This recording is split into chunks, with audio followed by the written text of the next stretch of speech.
Chris Cody, I'm going to need your help here some. This chair that Zaslow sits in has a way of making people stronger and more confident. And so he just blew a whole bunch of breakfast breath in my face. Oh, that's so embarrassing.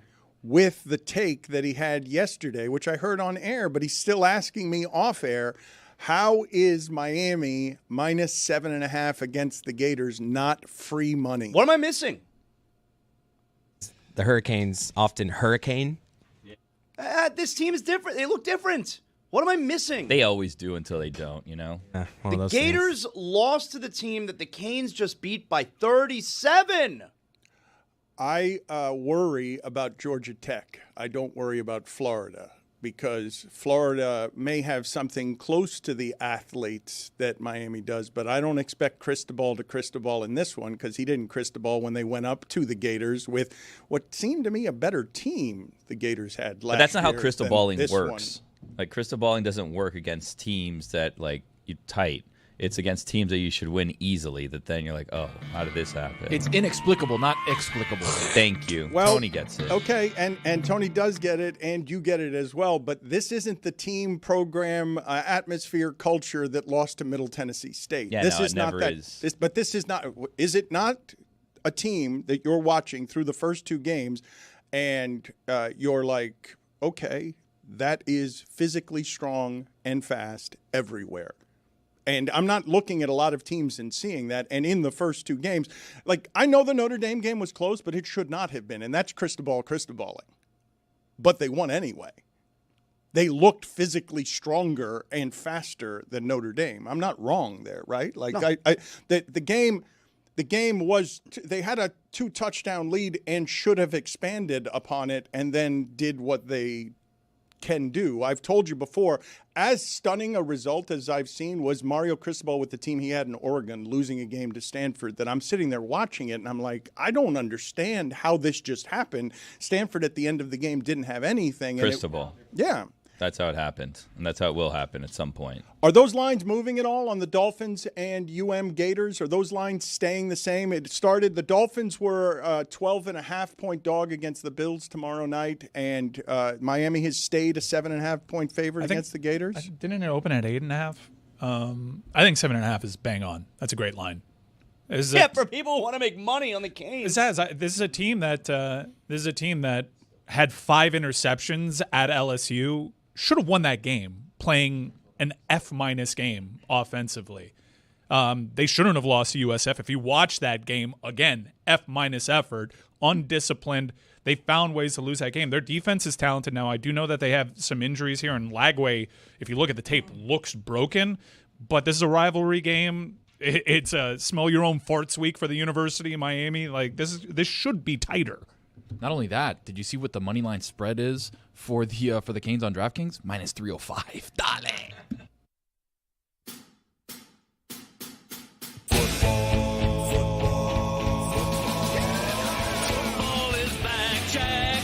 Oh my, we've waited for so long. We're so damn excited that we put it in a song. Don't need no check downs. Give me big hits and quarterbacks. Keep your fantasy team from falling off the track. Football is back, Jack. Whether on the ground or through the air, when the chips are down and you throw a prayer, when your team is primed and on the hunt, it's 4th and 10, you refuse to punt. When the shoulder pads and helmets crack, that's how you know that football is back, Jack. Let me hear you say, football is back, Jack. This high is wild and out of control, and we're gonna ride it every week till we reach the Super Bowl. Don't need no check downs. Give me big hits and quarterbacks. If you say this game's the best, I'll say it's a gag. Football is back, Jack.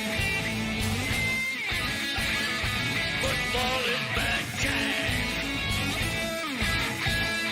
Football is back.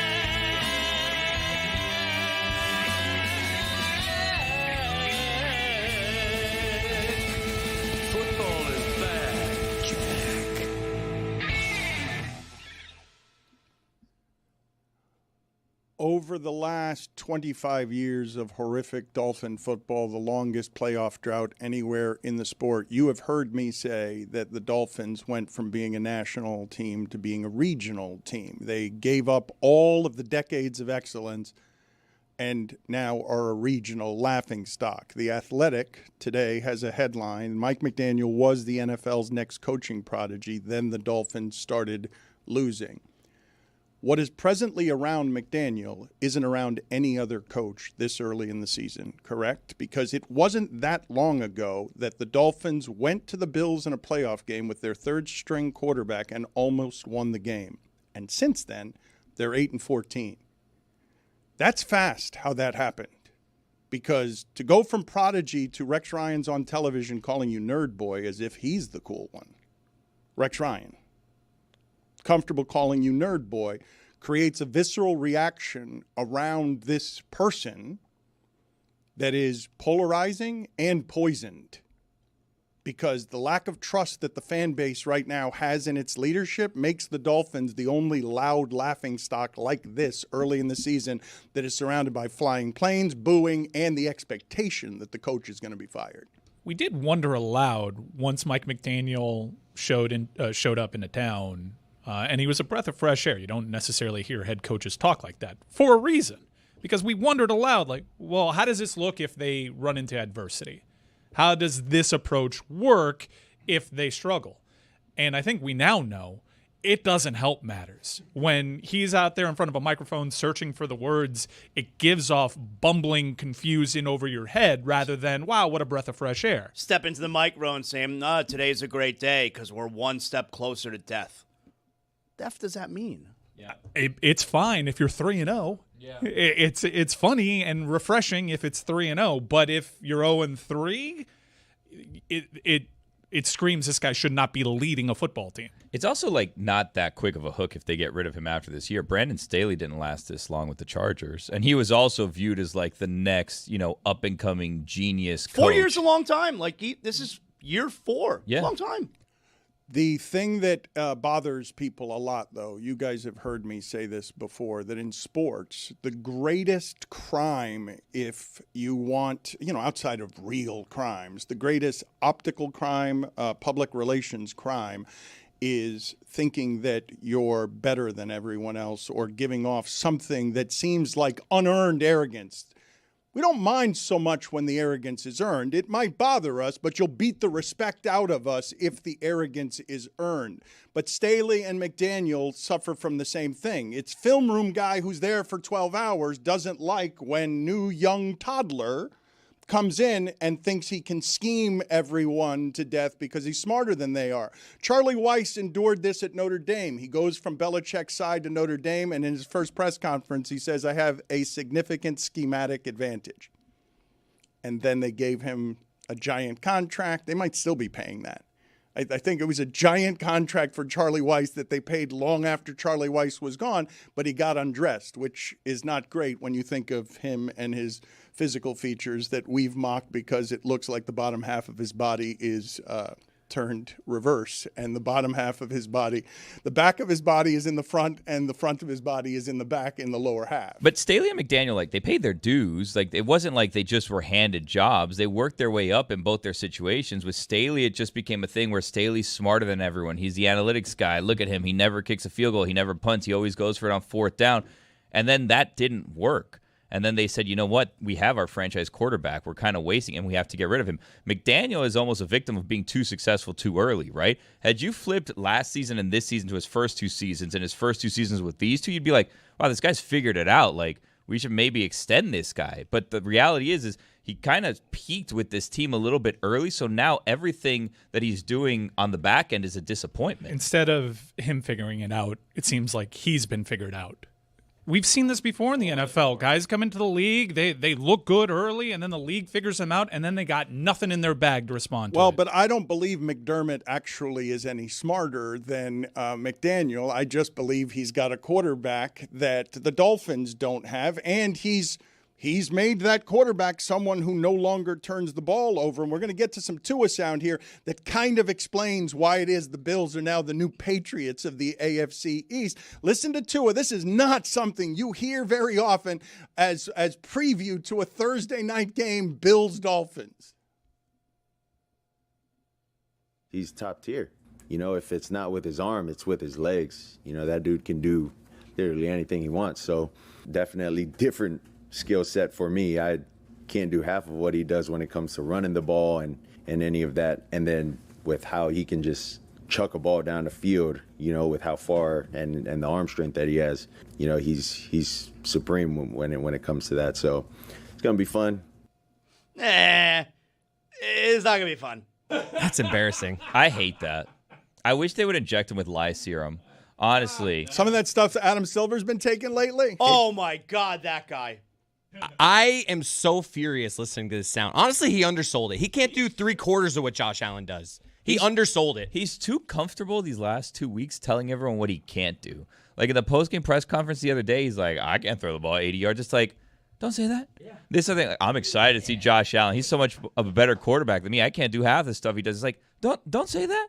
Like, this isn't the swans on your career. What do you want him to say? Not that. I want him to lie. I want him And say to what? lie. I'm better than Josh Allen? Anything but what he's saying. Like, he's talking like a veteran who's 43 years old on his way out of the league, and he's like, I can't keep up with these young guys. It's like, buddy, we just give you like a $250 million contract. Yeah, you know what? It's a good point. Figure That's it out. why. What are you talking about? This is your 4th season. And then, he can throw it down the field. His 6th year. That's Whatever it is. A quarterback should be able to throw it down the field. I hated that sound. That's a guy that's got $250 million coming to him, and he's like, I don't really care what Listen, happens. listen, to be honest. Buster. This is how it works in the NFL. That money's fake, okay? You don't have $250 million. There's someone that can do something that goes around over there, and then boom, boom, boom, that money's gone real quick. NFL money is fake as hell. So if he thinks that $250 million is guaranteed, he can just walk around saying, I'm not that good at my job. It's not how it works. But it says on the contract that a certain amount is guaranteed. Yeah, that money's guaranteed. The rest of it is not. I'm going to look up guarantees right now, Zaslow. I know it's a Wild Willie Wednesday, okay, but I did not expect the escalation to go from you calling Pocket Tua watching. buddy to calling him Buster. That Buster was for Tony. After you bought a Tua jersey and you The frame was more expensive than the jersey. That's the part that I'm regretful of, if I'm going to be honest with you. Frame's easily $200. $300. Whoa. It was crazy. You got ripped And off. I told this before. I don't know if you know this. The frame guy asked me, he's like, are you sure you want to frame this jersey? No. Yeah. He's like, I heard that they may cut him on Sunday. He almost rejected business. Yeah, he almost rejected business because this was right before they signed him to the extension. He's like, I heard they might cut him this week. Are you sure you want to do this? I'm like, brother, you're the worst businessman I've ever heard. I mean, it's a Tua jersey. He's a starting quarterback for the Dolphins. Yeah. And he's, like, what kind of jerseys is he also saying that about? Like, this is a starting quarterback of the Dolphins. And this is coming off of year 2 where they made the playoffs without him, where it's like, once he's back, we're good. It's that stupid wrestler was going on there telling Dan that his brain was, he's a arrest Mike McDaniel. I can't stand that guy. Nowinski? Oh, please. Can you imagine watching sports with him? No. He's sitting there just, oh my God, there's someone with their head. Great, let's tweet. What a drag that guy is. Not even a good wrestler. Probably a worse terrible. doctor. Terrible wrestler. Mm-hmm. Put it on the poll, please, at Le Batard Show. Most condescending, because I did not have this happening in the first 20 minutes. Buster, buddy, or brother, because you've hit people with the trifecta here over the first 20 minutes of Wild Willie Wednesday. One of the things happening with McDaniel that I wanted to examine with you guys for a second, because I don't – maybe Staley got some of this, but to my recollection, the time that I saw this thing happen the most, when Michael Lewis explained Moneyball and what the A's were doing by sort of gaming the analytics to view the game differently than everyone else, and they were doing it differently at the time, a whole bunch of pot-bellied scouts wandered over, 80 years old, and they're like, what does that guy know that we don't know? I feel the game in my bones. What does that computer say? I don't care about that. People are enjoying what's happening here with the Dolphins, Rex Ryan calling him Nerd Boy, because a football coach is supposed to be the guy who curses a lot and then says, let's go get a snack. And it's just violence and caveman grunting. And when you ask John Gruden about, hey, your math seems wrong on 4th down, and he says, what do those computer guys know about making a call on 4th down? I feel the game in my gut. That's what's happening around this coach. People are enjoying laughing at him because, oh, you didn't actually have any advantages with all your analytics and your scheming. Can I ask you a question? Why do people still invoke Moneyball? As if like they were any kind of successful. First off, the movie's all about Scott Hatterberg and not one of the greatest pitching staffs in the 21st century. It's like they made a movie about the Wildcat. Same exact level of success. Oh, we found this incredible thing where Ronnie Brown takes a snap and we don't win jack shit with it. Can we stop talking about Moneyball? Well, I would say that the reason that we talk about it is because, not unlike the Tampa Bay Rays, who have also not won anything, they found a way to compete with less money with the teams that had the $100 and $200 million money advantage. Right, but can we make a movie about how they got good draft picks and picked good pitchers? Can we at least agree that it's ridiculous that not once in that movie were Zito, Hudson, or Mulder mentioned? They had Jason Giambi. They were really bad. once. Like, it's not about necessarily winning within the margins. It's about, like, the sport rewards the bad teams with good draft picks, and they draft well. That's part of it, but I would say that in a salary-capped sport like football, you want to have the management team that knows how to find inefficiencies better than the other management teams. And it's one of the places. If you're going to make the money equal, it's equal. Tua has how much guaranteed? It's 160 what million? 167 million. So if you're going to make the money equal, and if you can't actually overcome, if you miss on Deshaun Watson, you're done. Like, if you give that kind of guaranteed money, if that's the mistake you make, it's going to set you back for years. We're spending so much time these days talking in football about what guys make and who's the highest paid offensive lineman, et cetera, et cetera. We're doing a lot of money talk. So what we had that excited us with McDaniel when they were scoring 70 points is, oh, my God, they figured something out. And then I can make the criticism you just made of Moneyball. What'd they figure out? They got Tyreek Hill. They got the fastest player. Of course they score 70 points in a game and would have broken the record if they, I think McDaniel didn't even go for a field goal late in that game, or they would have broken the record for points in a game. But that game wasn't even just Tyreek Hill. That was Devon Achan's coming out party. You're like, oh my God, it's more than just Mostert. We have reinforcements. This team is fast and it's young, and there's depth here that they can continue with this offense. If someone goes down, they can keep reloading here. This is interesting, though, to me, as the Eagles now fight back on, pridefully. Really, you're going to change the rules because we do something that can't be stopped? The Dolphins, as a study, were trying to win the game by scheming and being faster than you, and looked faster. And as soon as it got to the playoffs, we're all like, yeah, fast but soft. And so football's all about, no, we're going to keep hitting you in the mouth, especially now that all the quarterbacks are throwing for 150 yards. It's just, we're going to keep pounding you in the mouth. And who's going to be the champion? The team that tush pushes. I do feel for Mike McDaniel and this Dolphins regime a little bit in that they've made it to the playoffs twice. They had Skylar Thompson in there. This isn't exactly what the whole franchise was built on. Almost won that game with Skylar Thompson. Right. At Buffalo. I know. Look, we're a speed team. We're going to put up points. We're more finesse. Let's have the coldest playoff game in the history of this franchise. And against the team of the generation in the Kansas City Chiefs. It is a little bit of tough luck. But where are we now? It doesn't end at that point. Yeah, they were unlucky with all the injuries and the weather, and they're playing the Super Bowl champions and the Chiefs. Okay, let's keep it moving. But and then last year was last year. Now this year, it's this downward trajectory. Whatever. So they made the playoffs the first 2 years.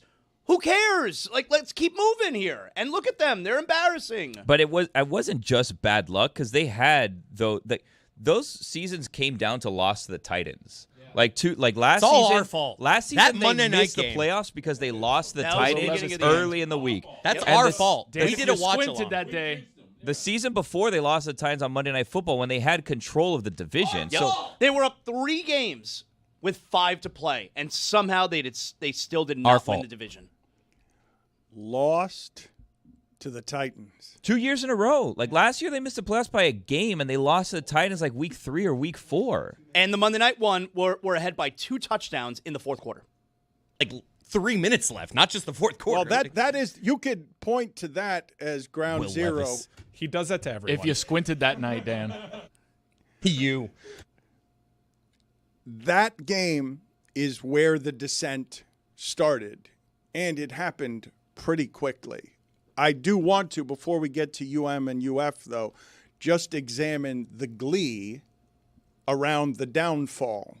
Because when Rex Ryan is on television calling you nerd boy, that is not a level of disrespect. Like, he's talkative and he's outspoken. That's not a level of disrespect that he ever gives another head coach. When he wants the job, he kind of goes after them. He's done this before. He was pretty hard on Brandon Staley. When he sees a job that he might get, he goes after them. He's pretty good at speaking to, and I think Billy was right in invoking Brandon Staley, because it's an affront to not just football people, but you watching at home. Brandon Staley literally cost his team a playoff opportunity because he thought he was smarter than everybody else, and everyone's just applying conventional wisdom. So I do think that people do relish in these people struggling because they gave off, I'm smarter than you. The other thing, too, is some guys are just built to be coordinators, right? Staley, B-Flow. Maybe Mike McDaniel's not a CEO, head of the company kind of guy. Spagnuolo, not right. a head coach, Look amazing at coordinator. all of the guys that are You there. know why I don't Wade think Phillips is like the all-time guy. You know, right? you know why I don't agree with that is because I remember when Belichick was only a coordinator. Everyone said that about Belichick. Didn't have what it took. No, They were but- right. They were right. I think they're right. He got Tom Brady. Yeah, I think they're right. And look at him without him. Do you watch that game against TCU? I would argue that very often we make these assessments over here, and the sport hasn't quite been taken over by all of the schemers and analytics guys. But you're not going to convince me that Sirianni is a great deal smarter than the other people he's coaching against, and certainly not Andy Reid. You're just not going to convince me of it. You're going to tell me that Sirianni's head coaching material, and I'm going to be like, okay, if you say so, but that seems like an ideal guy given his initial press conferences. Like, you're doing it because they win. You're not doing it because you can make the assessment. Like, I can say this, Mike Martz was that. Mike Martz was that. Only offense, only coordinator, and didn't end up winning in the Super Bowl. But come on. Like, you guys can't make that assessment from your couch because you don't like the personality of somebody. You can't do it. Like, you could do it. You're going to do it based on the results. You can't do it accurately. When I remember Belichick, everyone said when Belichick was hired by the Jets and then resigned on a napkin, that guy's not a guy who can be running your franchise. Like, that's somebody who's very good at coaching defense, and that's what he's going to do. And then you guys told me that Charlie Weiss is just a coordinator and Matt Patricia is just a coordinator. And, yeah, they were just coordinators, but before that they learned from the guy who was just a coordinator. Until he won, how many championships? 7? How many did he win? 6. 6, sorry. As head coach. What is the percentage point of head coaches that get to say, hey, good run. You were great. You were awesome. You can have this job as long as you like. It's a transient position. This is the life cycle of head coaches, about 4 years. And where you get frustrated because someone else in your division is beating your ass because they have better players than you, and you think that, well, let's clean house. That'll be the way. When really you need to strike on a quarterback, and Dolphins fans thought that they did, but he couldn't take the hits in the league. Okay, but we didn't imagine, all right, when Mostert was scoring 18 touchdowns and we knew that wasn't an 18-touchdown player, that was Mostert's ability. That's none of us were doing that. We're like, that's a really fast player. But you weren't doing like this offensive scheme dating back to Mike Shanahan has gotten Mike Anderson and Orlando Scary we were giving the coach the credit for Mostert being what he was. Mostert was a jag. Yeah, like it's a scheme. It's a scheme, which made the first year so confusing because the running game wasn't what Mostert did it, and he showed you versatility. I can do it either way. Hey, third year, tight ends are a thing now. The thing about him, McDaniel, acting, quote-unquote acting like he's smarter than everyone else is we wouldn't sound howling with laughing betrayal right now if all of us hadn't believed it. Like, that was something we were believing when they were scoring 70. I out of the 3 key pieces here, let's throw Tyreek Hill in there. We all know Tyreek Hill is a problem. Super talented it's 4 player. key pieces. Yeah. It's the quarterback, too. Yeah, well, that's what I'm saying.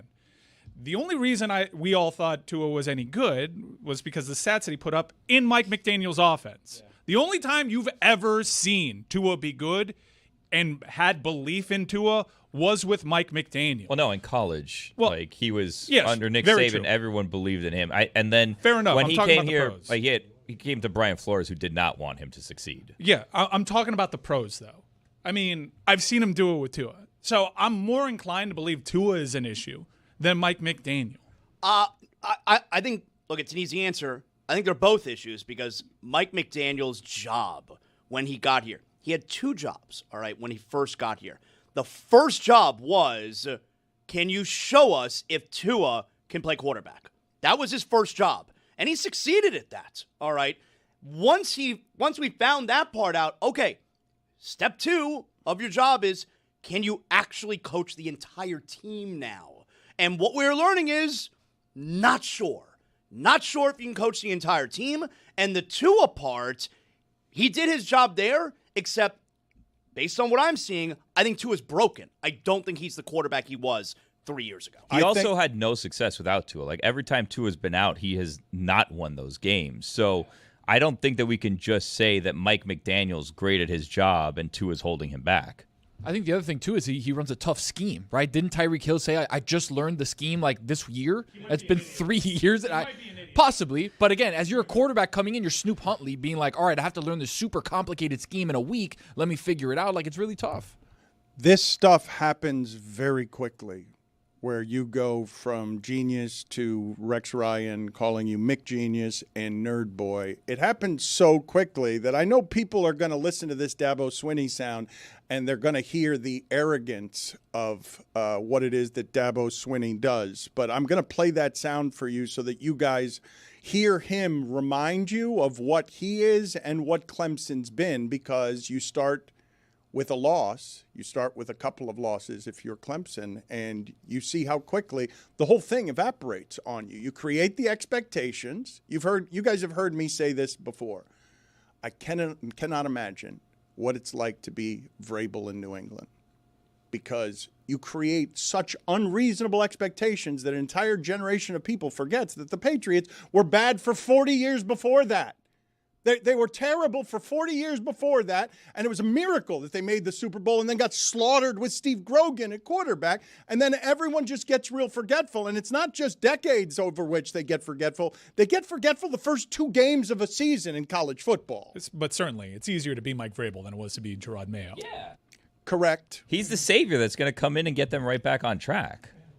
I think. Wait, by the way, they weren't on track at the end of the Belichick. All right, make it era. Alabama then. Don't make it the Patriots if you don't want to make it the Patriots. Don't take these jobs. Don't follow the legend. Just don't take these jobs. Look what happened to Muschamp in Florida. Makes it to an SEC championship game, recruits at a top 10 level, out of here. In fact, they fired 3 coaches, each of them with an improving winning percentage, just because I read that Billy Napier has to win his 28 next games to match Dan Mullen's winning percentage. Jesus. Just don't follow the legends. I mean, if you're Kalen DeBoer, though, it's hard to say no to 8 years, $87 million. Yeah. Like, I'll take the ego hit because maybe it works, but if it doesn't, you're good. Got a house in the Keys. There are also examples in college football Life's definitely where happening. guys keep the machine going. Because Larry Coker and Ryan Day would laugh right in my face saying, we can follow the legends. Yeah. Ryan Day's been great. Larry Coker, Not great. perfect, just a coordinator. Sweet man. But one more at the beginning of his career than any coach in college football history, but only a coordinator. Used up all of the Butch Davis talent and couldn't get another job after that, but did almost win 2 consecutive championships, if not for Terry Porter, that cheating bum that needs to be interviewed by the assembled media and When's Pablo going to get on that? grilled. Larry Coker also tried to rebuild UTSA afterwards. Mm-hmm. I mean, built it from the ground up. Yeah. I Hall love of that Famer. sweet man. Don't nobody dare say He anything went to bad my about church. him. I love him. He's a sweet man. He seems like a really nice guy. No, he's not Greek Orthodox. I went to University Baptist Church when I was in high school. You didn't kill. That's not a $50 fine, is it? No. I'm just saying was in the past tense from when I shook his hand. No, said, he "Peace be recently with you." embraced the devil. Yes, He's that's still right, Ghost. He's still a nice guy. I think Larry Coker did not. Put it on the poll at Le Batard Show. Has Larry Coker recently embraced the devil?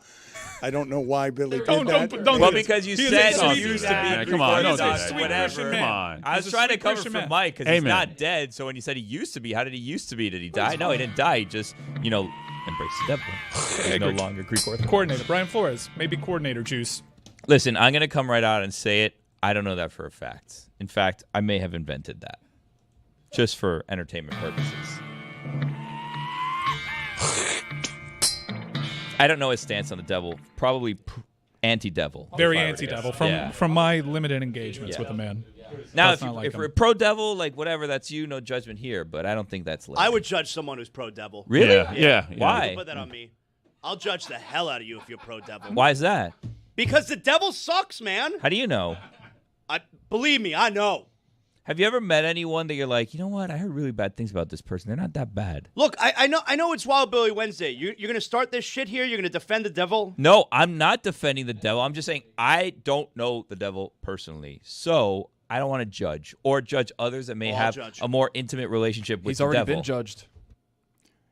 You don't want to judge the devil? I feel like that's an okay one to judge, even if you want to be non-judgmental. It's a slippery slope. I don't think that's it's a slippery slope. You He's start already with the been devil. Condemned, guys. You start with the devil, and then I'm out there, and someone's telling me, hey, Fatso, why are you eating that French toast today? And I'm like, whoa. That slope is so dry, it's not slippery. It's on fire, too. There's fire all around. Lava, though. Lava's slippery until it dries. Since 2011, okay, Clemson has had double-digit wins every season but one since 2011. So this is why Dabo's mad when people yell at him about losing to a very well-coached Georgia Tech team. If they want me gone, if they tired of winning, they can send me on their way because that's all we've done is win. So if they tired of winning, we've won this league 8 out of the last 10 years.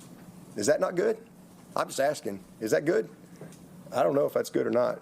To win your league 8 out of 10 years, to go to the playoffs 7 out of 10 years, to be in 4 national championships, win it twice. Yeah, we're a little down right now. Take your shots, but I got a long memory in case y'all don't know. We'll be all right. We'll bounce back. This is a program built to last, always has been, always will be. And I would just say if you give up on us if you don't believe in us because we've lost 2 games down to the last straight and you didn't believe in us anyway, so it don't matter. You wasn't all in anyway. If you're all in, you burn the ships, man. There ain't no exit strategy. Like, you're freaking all in. And, hey, listen, I mean, if Clemson's tired of winning, they send me on my way. But I'm going to go somewhere else and coach. I ain't going to the beach. Hell, I'm 55. I got a long way to go. Y'all going to have to deal with me for a while. I got a long way to go. I'm just getting going. I'm just now good enough to be a head coach. Is there a profession on earth that talks more highly of themselves than the college football head coach? It's kind of right, though. He's absolutely right. He's absolutely right. He did that at Clemson. He beat Nick Saban's Alabama when they were absolutely rolling. He had the season last year that Clemson fans were pining for 3 decades. He is absolutely right. I remember what they were saying last year, and they ended up winning the ACC and playing admirably well at Texas in the college football playoff. He's absolutely right. That guy can stay in charge at Clemson as long as he wants. There's a generation of people who do not know that Clemson used to have a verb, Clemsoning, that was super negative, that the team was going to collapse under every circumstance. That has been eliminated since 2011. They do nothing but double-digit wins since 2011. Beat Nick Saban's Alabama twice. Yeah. With Deshaun Watson and a true freshman, Trevor Lawrence. And both Hunter of which Renfrow. are ass in the pros right now. Ass! That is important to point out. He won with 2 terrible quarterbacks. Well, Great college NFL quarterback. Number 1 draft picks. That's why I said right now. But, I mean, Trevor Lawrence was a true freshman. Those are not terrible quarterbacks. Those are great college quarterbacks. Trevor Lawrence has never looked better than he did with Dabo as a freshman. Never looked better. I've been doing this too long if we're going to take number 1 draft picks and say that they're terrible college quarterbacks. Have you not watched Trevor Lawrence? They're ass right now. Dabo absolutely should get a lifetime contract from that. Go ahead. Let that get away. Alabama will be the first phone call that he gets. And with that support system, he'll get that train moving again. I think if Trevor Lawrence went back to Clemson today, he would light up college football. That's true.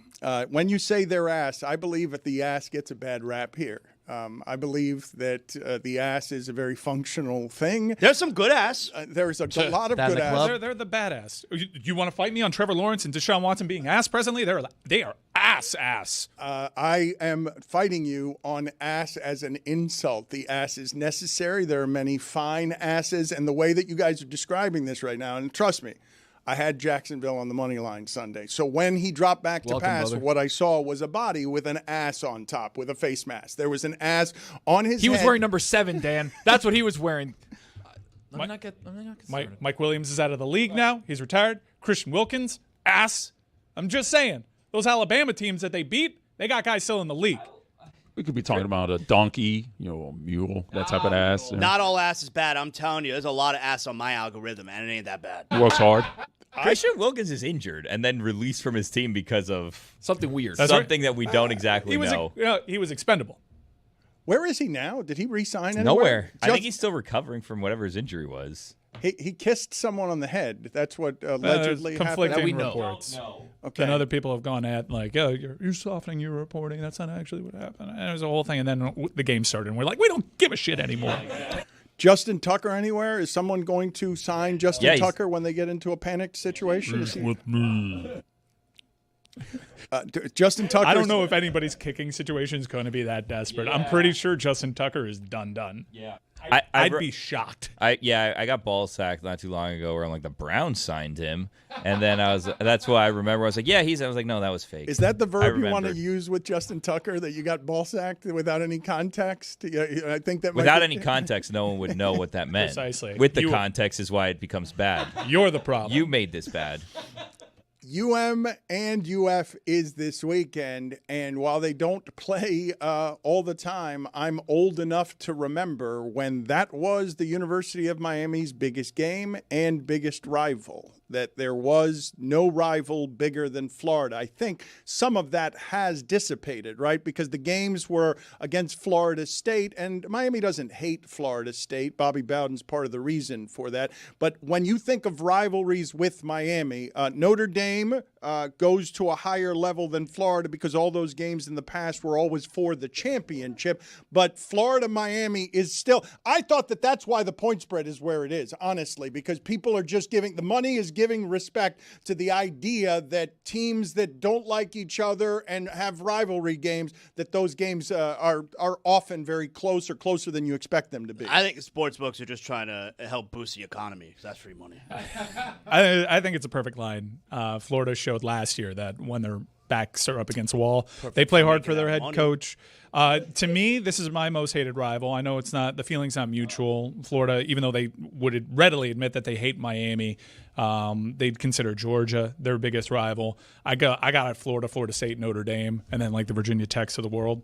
But I think that Florida's defense. The Canes are probably fourth on Georgia's list. Georgia on Florida's list. They would have Georgia, Tennessee, Florida State, LSU, but only because they stopped playing. They stopped playing, and this was absolutely Florida's choice to stop playing Miami. Miami would absolutely play Florida every year if they could, and it dates back to the Gator flop. It dates back to recruiting battles over the last 5 years or so. The fiercest battles between these two teams have been on the recruiting trail. But why have they been so readily willing over, really like the last 10 plus years, 15 even, to start playing again? I mean, these were scheduled years ago when Florida had their program running and Miami was desperate to get back to that level. And it's a big-time moneymaker.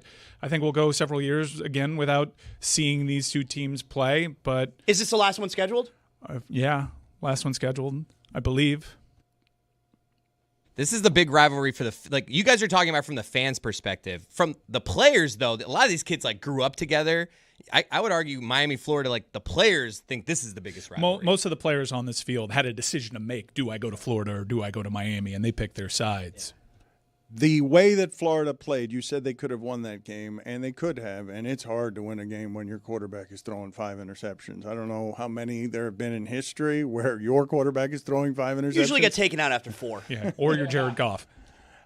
I have not seen a quarterback play that was quite that catastrophic this year. 5, and they were all these throws. All what you saw on almost all of the throws was, ooh, he's lobbing it in there super soft, and he's just giving a lot of time for that. He doesn't have the arm strength. Langway thinks he's got a stronger arm than he does trying to make those throws against the secondary that can move. I'm a Lagway believer. In watching that game live, I haven't done a rewatch, but I do know people that do break down film, and they say this guy is broken. But you can tell he entered fall camp. We all know about the shoulder injury, but then he got a calf strain, and you can see in his throws he is not using his lower body to throw these balls, and that's why they don't look the same way. And also, I think that it played a role in his conditioning. DJ Lagway's a big dude. He's like 250 pounds. He's a big guy, and it doesn't look particularly in shape. You saw the interceptions, though, right? Like the way he's throwing the ball to places where it's a bad throw, bad decision, thrown too softly. Yeah. And he's telegraphing it in a way that's giving the corners and safety plenty of time to size it up. And LSU wasn't making great plays to make those interceptions. No. In fact, I watching that game, I'm like, I think Brian Kelly is maybe not the first question, but is your offense ass also? It's a very reasonable question. I wish someone opened Brian Kelly's next press conference by trying to provoke him. Why is your offense so ass? Excuse me, Brian. We just need one run to not be ass. Did you not see it? Did you not see it? I already told you.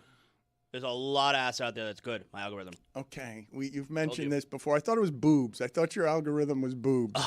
There's a lot out there on the algorithm. I don't discriminate.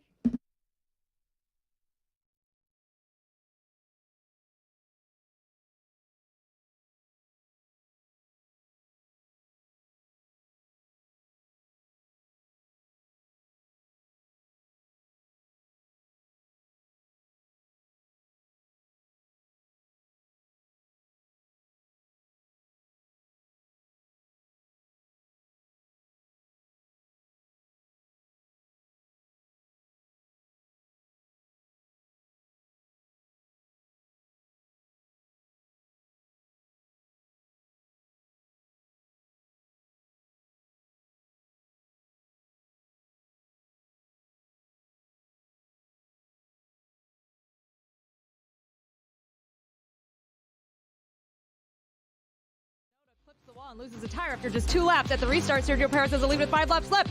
It's time to go. Checo wins the sprint race, but Max and George have bad blood when the race ends. You guys see what I'm doing yet? Will there be vigilante shit on Sunday? This Max, is amazing. You need to calm down because it's lights out and away we go in Baku. Sparks fly, and Verstappen is driving like he's in a getaway car and pulls out into the lead. Long story short, Nick DeVries has a glitch and a safety car ensues. Perez is in the lead after a slew of pit stops, but he's not out of the woods yet. The one driver, Max Verstappen, has speed, but that's when Sergio Perez says, bye-bye, baby. As the race ends, Esteban Ocon goes into the pit, but the mastermind race organizers have let press onto the treacherous pit lane. This is why we can't have nice things. 7-time champion Lewis Hamilton finishes in 6th. The last great American dynasty, Haas, finishes out of the points, but today was a fairy tale for Sergio Perez. Verstappen finishes in 2nd, which is better than revenge. 1-2 for Red Bull is nothing new. They don't have champagne problems on the podium, but the anti-hero Max Verstappen is only ahead in the Drivers' Championship by 6 points. Fernando Alonso and Taylor Swift rumors are swirling. Long live Formula One. Max Verstappen has won the Drivers' Championship, but we still have 4 races to go. In Austin, Daniel Ricciardo rides a horse named Horsey McHorseface into the paddock. Zach Brown accuses Christian Horner of cheating, and Fort Lauderdale's own Logan Sargent will join Williams in 2023. During quali, Carlos Sainz takes the fastest lap while his teammate Charles Leclerc takes a grid penalty. Martin Brundle gets snubbed by Brad Pitt. Tim Apple doesn't know how to wave a flag. 440,000 people are at the Circuit of the Americas. It's lights out and away we go. On turn 1, Max Verstappen gets ahead of Carlos Sainz, and Sainz tries to recover, but gets hit by George Russell. The Spaniard is out of the race before the 1 lap is even over, and Russell takes a 5-second penalty. Valtteri Bottas' race ends early, and a safety car helps out Charles Leclerc for once. Fernando Alonso and Lance Stroll get in a massive collision, and debris is everywhere. Lewis Hamilton on hard tires leads the race with 10 laps to go, but the Flying Dutchman cannot be beat this year. It's Verstappen, Hamilton, and Leclerc. Sebastian Vettel battles to the finish in his final USGP. Baby Lando finishes 6th, and Yuki gets a point. Red Bull wins the constructors.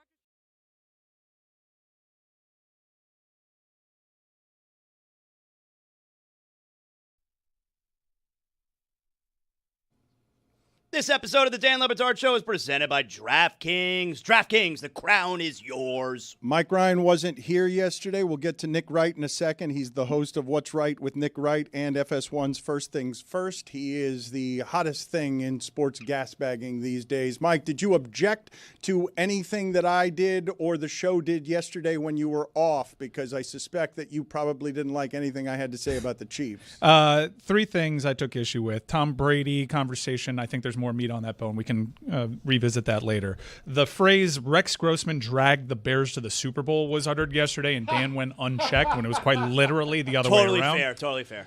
And Dan's obsession with calling Patrick Mahomes a dink and dunk quarterback, even invoking Baker Mayfield. When you look at yards per attempt, Patrick Mahomes has a better yards per attempt than Baker Mayfield. If there is one person in the NFL that I am sure of that wants to go deep ball hunting, It's Patrick Mahomes. And I think he will do that until we put dirt on his grave. He doesn't have two important receivers. That loss is entirely on Travis Kelce. And another thing, stop looking at yards per attempt, especially 2 weeks into the season. You know who is last place by a wide margin in the league in yards per attempt? At 4.7? Cam Ward. What do you know about Cam Ward that suggests he is all of a sudden Alex Smith? Wow. I'm looking at since Tyreek Hill left, Patrick Mahomes, I think, is 39-12 and average yard per attempt. The only one lower in the entire league over that stretch is Daniel Jones. Hold on. Can I jump? Am I invited in? And Daniel Jones, by the way, first in yards per attempt right now in the league. Welcome, Nick. And also, I am not going to allow what has happened to political discourse happen to sports discourse. At Fox, where you were? You're surrounded where you were. Hey, my turn. Where we pretend things that we watched happen didn't happen. Dan, what happened the first year after Tyreek Hill left? Do you know? Yeah. Or you're too soaked in tequila? Patrick Mahomes won league MVP, Super Bowl MVP. The Chiefs scored the most points in the league. The Chiefs had the most yards in the league. And if you look up on Football Reference, hey, what's the single season where a quarterback accounted for the most total yards? It's Patrick Mahomes' first year after Tyreek Hill. So I am not going to sit here on his 30th birthday, no less, and allow you to try to peddle this false narrative that since Tyreek left, the Chiefs' offense hasn't been the same. The first year after Tyreek, with Juju Smith-Schuster, who wasn't good enough to be on the Patriots, and Marquez Valdes-Scantling, who's got cut from multiple teams, and McCole Hardman, that team scored more points than anybody. Right now, they're stuck in the mud a bit after the disastrous season of last year where all they did was reach their third straight Super Bowl, becoming the third team ever to do that. But we're not going to recreate history. Hi, thanks for having me on, and thanks to Hampton Farms for sending me all these sweet nuts.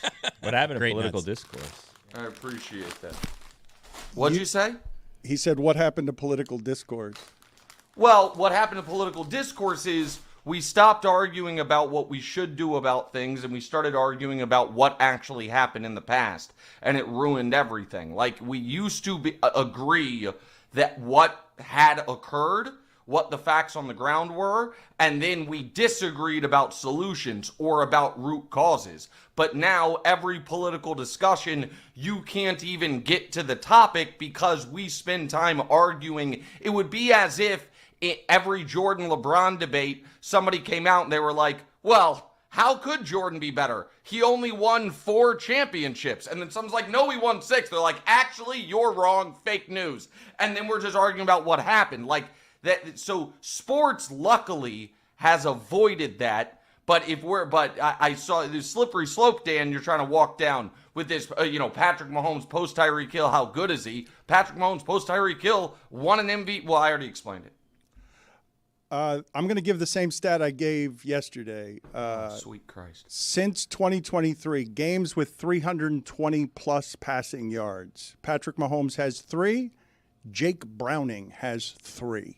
Well, listen, that takes me aback a bit because I know, and I'm sure the shipping container does as well, that when we fell in love with sports and when we got into sports media, there were, some hallowed statistical markers, be it Hank Aaron's home run record before Bonds broke it, be it batting 400, and 320-yard passing games is just always been how I've weighed quarterbacks. All right, it's not at all an arbitrary marking to fit your exact narrative. Fine, let me do it another way then. The first 2 weeks of the season, because you're talking about what Mahomes was after Hill left, and you're right, that one season. But that Chiefs offense that was always going to score 30 is dead. And 2018 to 2022, his passing stats, Nick, in the first 2 weeks of the season, 35 touchdowns, 0 interceptions. Hold on a second. Yeah, it's been different. The last 2 years, 9 touchdowns, 6 interceptions. He's become a dink and dunk quarterback. There are reasons for that. I don't think it's his fault. I think it's a lot of offensive pieces he's missing. But you can't deny that that's not the same offense. You can't deny that. I didn't deny that at all. I never denied that. What Patrick Mahomes, what you're saying he's become is what he's always been, which is I will be the perfect quarterback for the exact team I have. And when I walk into the league and we have the league's worst defense and we have the fastest and best receiver in the league, I will fire it downfield. And last year, 2 years ago, when we have maybe the league's best defense, all I need to do is not screw it up. And last year, when they had an okay but not great defense, and they had the most injured receiving core and running back room and left tackle spot in football, I will do whatever it takes to make sure we are within reaching distance in the fourth quarter, when then I will go Superman mode. He is a chameleon to winning. Now, 2 weeks into the year, the Chiefs have not been good enough. The offense hasn't been good enough. Pat hasn't been good enough. The fact that he is, right now, he's on pace for 1,000 yards rushing, which is horrifying. He is having to activate the Patrick Mahomes hero mode, scramble mode, that he saves for the playoffs early. I'm not sitting here arguing that the Chiefs through 2 weeks look like a juggernaut, far from it. And I'm not sitting here arguing that there are not fair concerns 2 weeks in for the Chiefs. And if someone wants to argue the concerns are deeper than get Rice and Xavier Worthy back, that's totally fair. What I will not abide is the revisionist history on who Patrick is and who he isn't. And that's not just because I was an invited guest of his at his new steakhouse in Kansas City Friday night, 1587 Prime. Everyone should check it out. It's really outstanding. You don't have to abide those things. You can simply concede that the Chiefs over the last 4 years have gone from being an elite offensive team to an elite defensive team. And But it's just not, hold on. Last year, they were not an elite defense.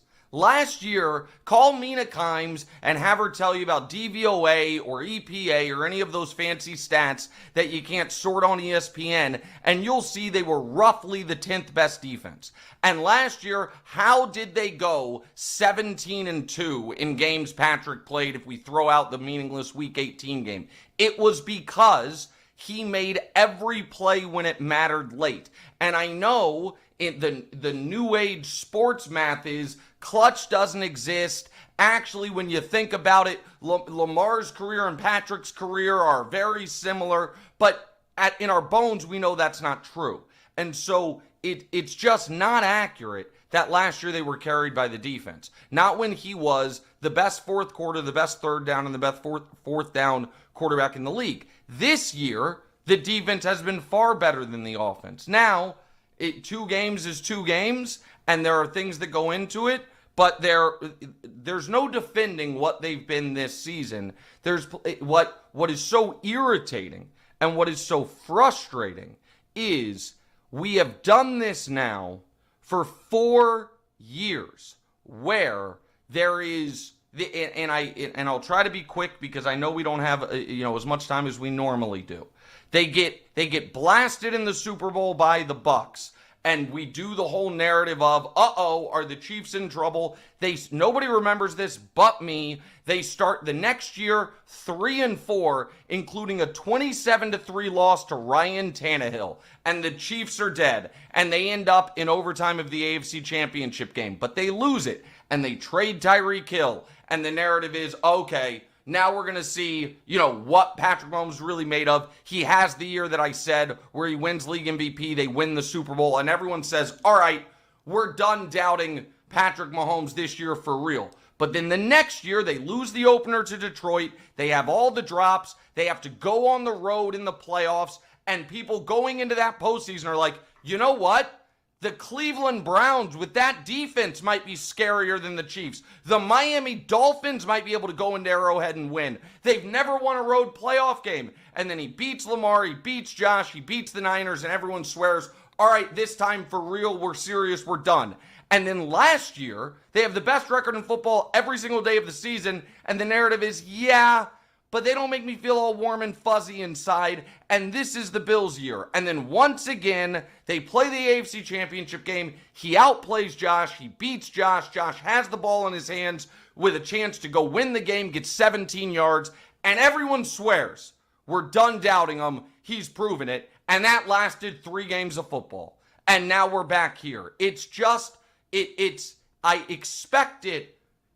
Honestly, the gist of this is I'm disappointed in you, Dan. Yeah, but it's not the same offense, and I'm disappointed in you too, because you did your quarterback tiers on your podcast yesterday, and what you haven't admitted to everybody, you finally admitted it once on your podcast yesterday, you had Mahomes after Lamar Jackson on your quarterback tiers. Even Patrick Mahomes' most fervent, biased supporter downgraded Patrick Mahomes. You put Lamar ahead of him. Don't tell me you didn't. Did you or did you? Yes or no? No. Yes or no? On my podcast, no, I did not. On my highly rated, very successful television show, yes, I did. And that's where we do not our quarterback tiers, but Mahomes Mountain trademark. Here is the thing. I have to be fair.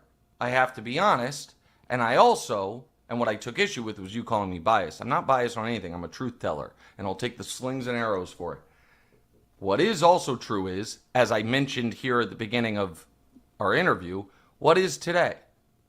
Patrick Mahomes' 30th birthday. What do you get the man who has everything? My answer was motivation.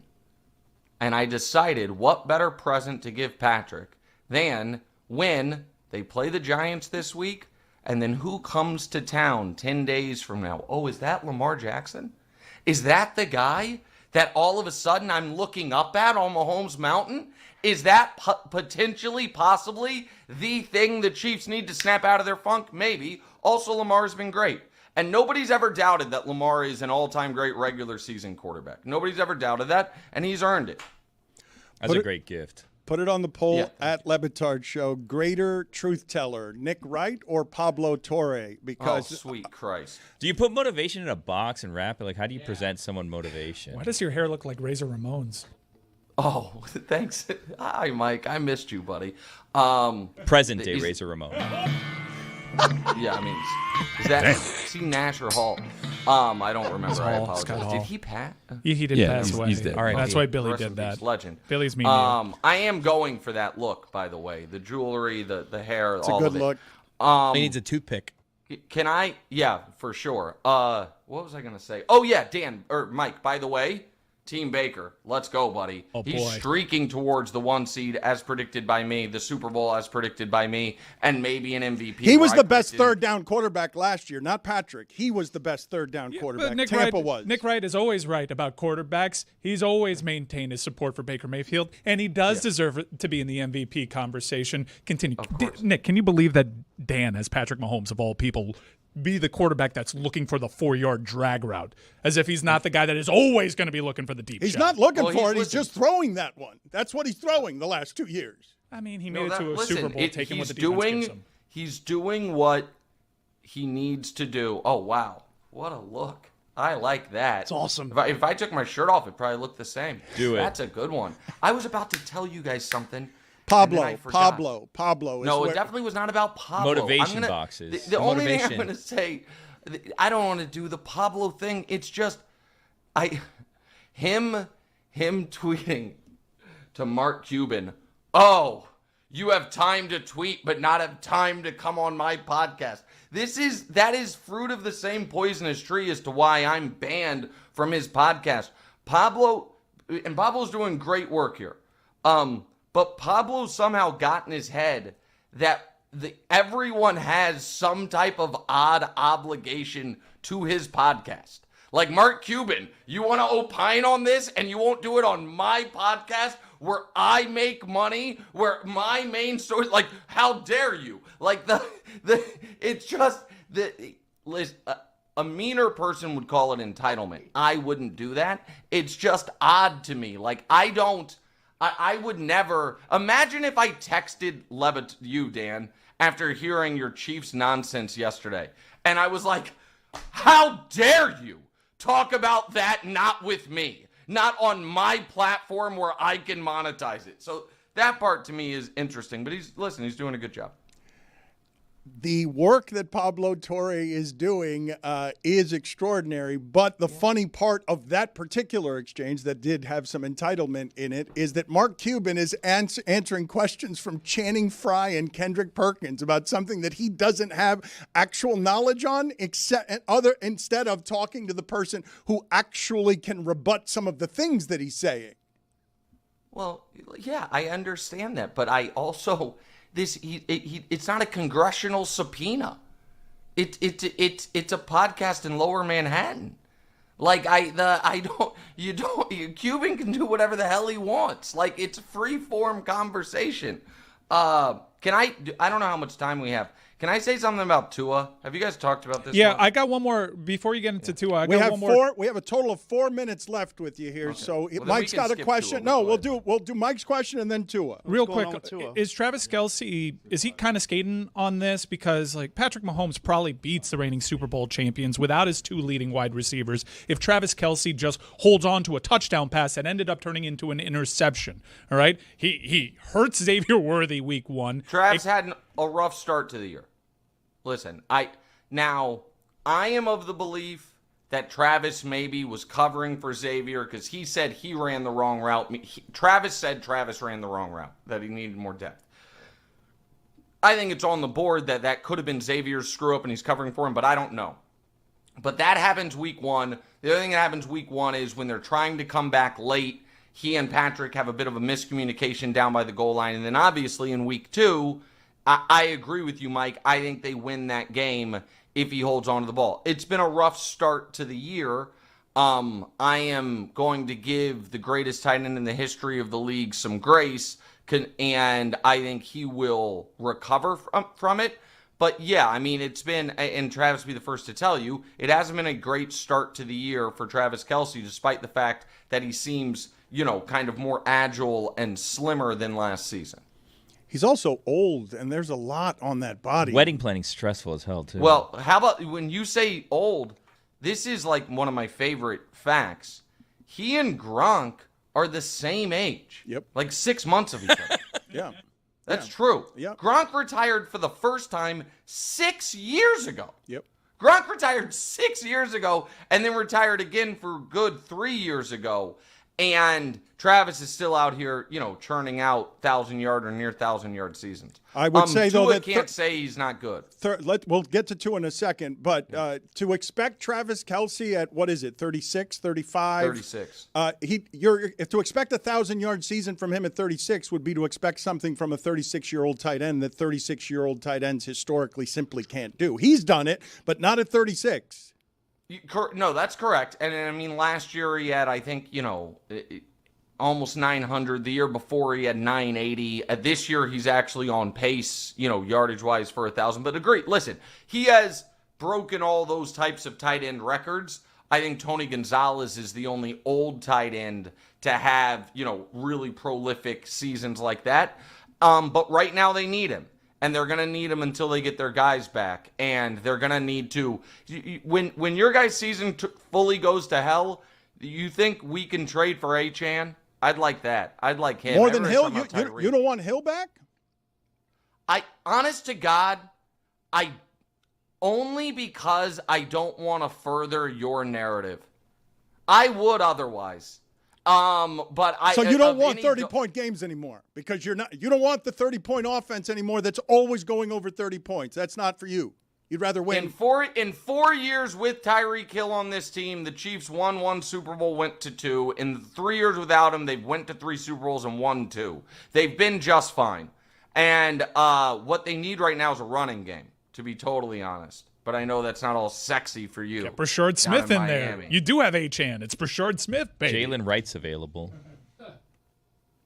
You guys don't like Pacheco? We're done with Pacheco? He's just Pacheco broke his leg and sadly hasn't been the same since then.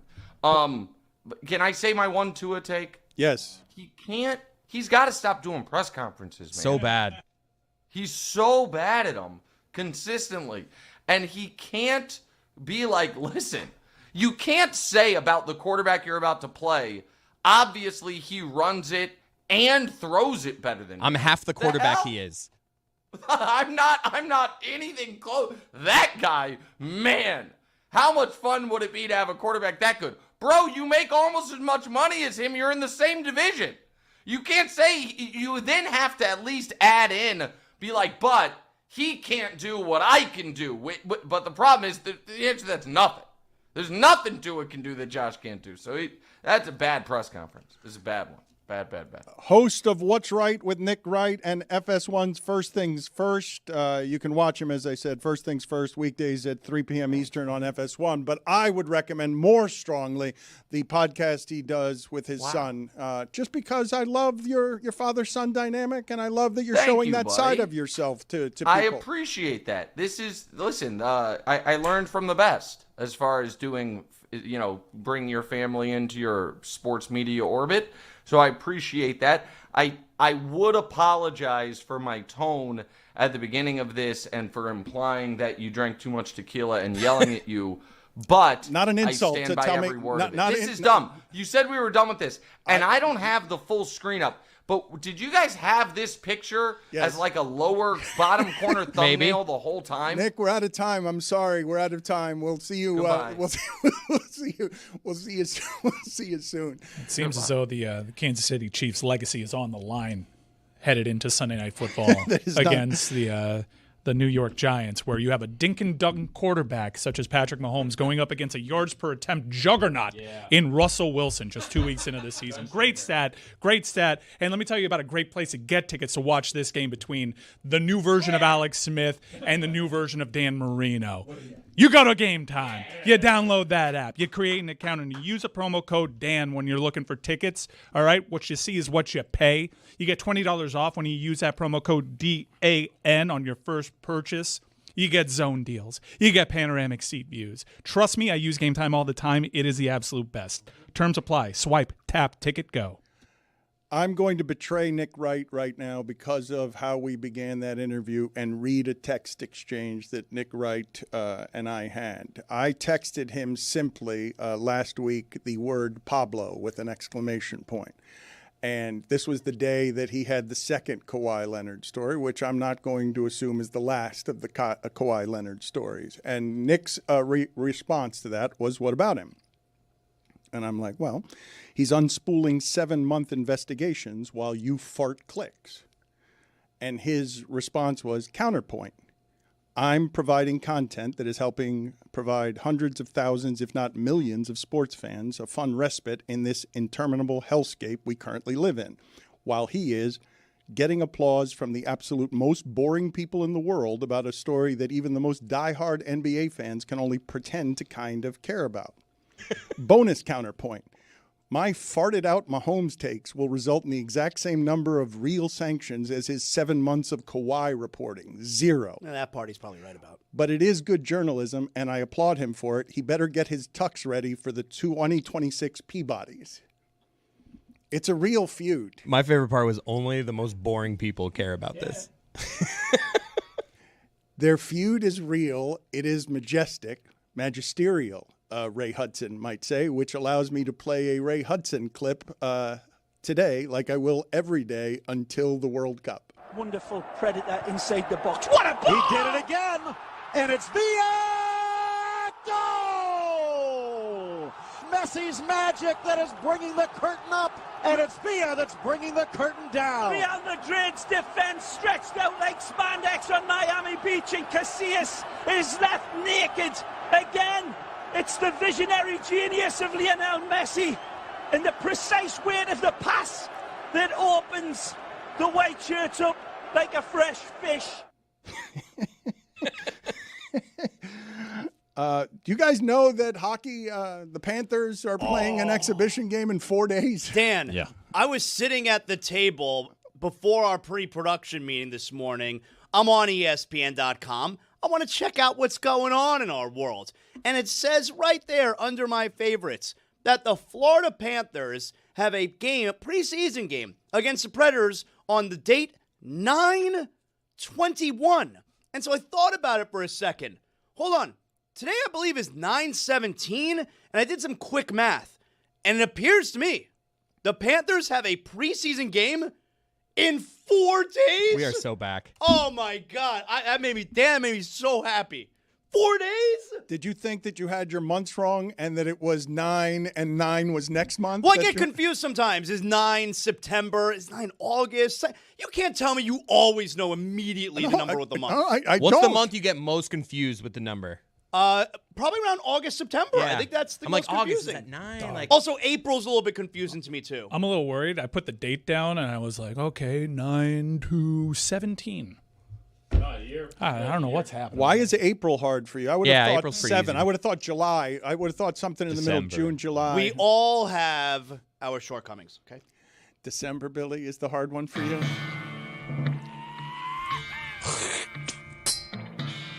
We never got to his steakhouse. You got invited to Patrick Mahomes' steakhouse. Is it I good? saw Is it he bad? posted pictures 1587. and everything. Thanks to Patrick and Trav. Trav. Ugh. The telephone number, if you want to make the boldest take better than the boldest takes have been, is 305-486-GOTS, 305-486-4689. Every time I play some of the calls, I'm reminded of how good our competitive, creative community used to be, competing with each other to have the best and the funniest of the takes. The boldest take has not quite lived up to what used to be our golden heyday. It's inconsistent, but very often it's strong. Chris, how do you feel about this particular batch of boldest takes? Listeners, that's Dan's take. The shipping container appreciates the creativity you guys have shown recently in the boldest take hotline, presented by Boost Mobile, the newest 5G network in the country. Hello, it's me, Mario Cristobal. The U is back. Woohoo! It's only been 2 games, but Indiana Jones for Daniel Jones is the second most perfect sports nickname behind AK-47. When they went from showing Marcus Freeman to showing Mike Elko in the pregame interviews, it was the biggest coaching looks discrepancy of all time. Why do gas stations still have a credit card price, and for 10 cents less you can pay cash? What are we, a bunch of Dan Le Batards dropping a hundy down at the counter to save 10 cents a gallon? I was just wondering if anybody else has ever had any back problems after taking a huge dump. It's not a debate. The best celebration is the big balls dance. Good ranch sauce needs to be drizzly, not thick and globby. Is most game broadcasting people just saying what you already thought just a second ago? My boldest take is that you should not be able in the NFL to put junior on your jersey unless your father played in the NFL. Stop acting like sideline reporters are real journalists. They are reporters who have literally been sidelined. You have a collect call from... You have that one Danny Woodhead year on the Patriots, but other than that, are the 49ers the greatest white football team to ever play? Running back, quarterback, wide receiver, tight end, and pass rusher, all white? To accept charges, please say yes or say no. Is that guy in jail? Good take by him, though. 305-486-GOTS. Could it have been a payphone? 305-486-4689. That's incredible. I didn't notice that. Since a great Monday Night Football race war of 2 years ago between the Niners and Ravens, the Niners have only gotten more white. Billy has a football take that I haven't heard anyone else have, and he wants injuries more acknowledged during football instead of everything that's done during football to make sure that we skip right past the injuries. No, sort of. I was complaining that, plays result in injuries, and if there's a flag, then the play doesn't count. But the injury still does count. Yeah. And I don't think that that's right. You can't just, pretend that a play didn't happen, but then all of a sudden someone's out 6 to 8 months because they broke a collarbone or something. So I feel like if an injury happens, play stands. Yeah. Stupid. What? What's that? You heard me. You sick? Was it a little sniffle? What was that? No, what was that was a real word. Say it with your chest. No, that was time. a real word that came out. What of my did you mouth. say? How about you admit that you heard it? I didn't hear anything. For a little boy over there making some noise. I mean, trying to cough and say something. Say it. I said something. You're playing dumb as if you didn't hear it. What did you say? Listen. I don't repeat myself. 4, 3, 3, 1, 2, 1. Timeout. You're in timeout. That works with my daughter every time. You're in timeout. Does it work? The countdown? Yeah. She's never tested you to get to the end of it? It's just go up to your room and clean. You start slowing down the numbers. Clean up your room. You're still here. Gracelyn, 5, 4, and she starts moving. Yeah. 1.5. 1. I'll repeat it for him, even though he will not do it. Because No, the time has passed. I already counted down. He thought it was stupid, what you suggested, which is a play should stand. I want to explore your idea, though. A broken collar. If you break your collarbone to make a catch, you can't have an offensive holding. I don't know how serious the injury has to be, but I do think there's a place where we have to allow for the play to stand, because you can't cancel it based on some sort of stupidity that happened 45 yards away. Did you see Jaden Reed's IG live after he came out of the surgery? He was like, we're winning the Super Bowl. Indiana Jones is a great name for Daniel Jones and his reinvention. It's so early in the season. It's not going to last. But Things are looking good, boys. Can't possibly, right? He just became like Steve Young all of a sudden. Is it possible Daniel Jones continues to play really well, and we're in week 6, 7, 8? He's really good. Maybe he's even an MVP candidate, Tony, and as a result, Brian Daboll gets fired. I think Daboll will be fired for whatever's happening in New York now. But I like this. The Giants end up having a decent season, but they're just like, no. Yeah. Well, because of that. Daboll did more with Daniel Jones than McDaniel did with Tua. And look at what he's doing with Russell Wilson. Yards per attempt monster. I don't believe that Daboll did more than Daniel Jones, even though he won a playoff game. That right there, he did more. No, but you guys, that's not a stat, man. That right there, a playoff win is not a stat? Not for just the quarterback. Wait, that's yards per attempt is a stat, but playoff wins isn't. Okay. Playoff wins, Okay. yes, yards per attempt from the person using the arm for yards per attempt. That's an isolated measurement. Playoff wins is not an isolated measurement. Here's a stat. In that game, the Giants had a higher point differential than their opponent. It's a good stat. It's a good one. You've brought me around now. I agree. You have. I now lay my sword down at your feet and say yes. Daboll did more with Daniel Jones because he won a playoff game with Daniel Jones. Dolphins haven't done that in 25 years, so we're laughing at this. This Dolphin fan poo-pooing. Yeah. Brian Daboll winning a playoff game. Wins is not a quarterback stat. But it's a coach stat. Ooh. It's not a quarterback stat, but it's a coach stat. Right. Brian Daboll won. Mike McDaniel, 0. It becomes a playoff stat. It becomes a quarterback stat when the quarterback also plays well in that playoff victory, which Daniel Jones did. So you can say, Daniel Jones played really, really well as an underdog in the playoff. It should be a quarterback stat in the playoffs. I'm with you on regular season. In the playoffs, quarterback stat wins. Different from the regular season because it means more. You know who's second to last in yards per attempt right now? Who? Joe Burrow. What about Joe Burrow tells you he's Alex Smith? Well, that's not going to go up anytime soon. Except for his inability to stay healthy. So, all of you rather have Jalen Hurts than Patrick Mahomes because he won the last playoff I'm a game. Jalen Hurts kind of guy, though. Right? Jalen Hurts seems to be pretty good. I'd rather have Patrick Mahomes, though, because to my last breath on this earth, I will know that Patrick Mahomes looks to show off that deep arm talent that is unparalleled, perhaps in the history of the game. First, Tony, why are you shaking your head no? Because I agree with you, but it's a bad position for him to be in. That everybody's like, yeah, he wants to throw the ball deep. Yeah, he does, but he doesn't. It was also the wrong question because if we were just saying that's a coach's stat, the question would be, do you want Nick Sirianni over Andy Reid? But Andy Reid has more Super Bowls. And he's lovable. Yeah. I do enjoy, He's got though. a dark side for sure. No way. I do enjoy, What's his relationship with the devil? He's like a coach I would look at and say, that's one guy I know doesn't have a dark side.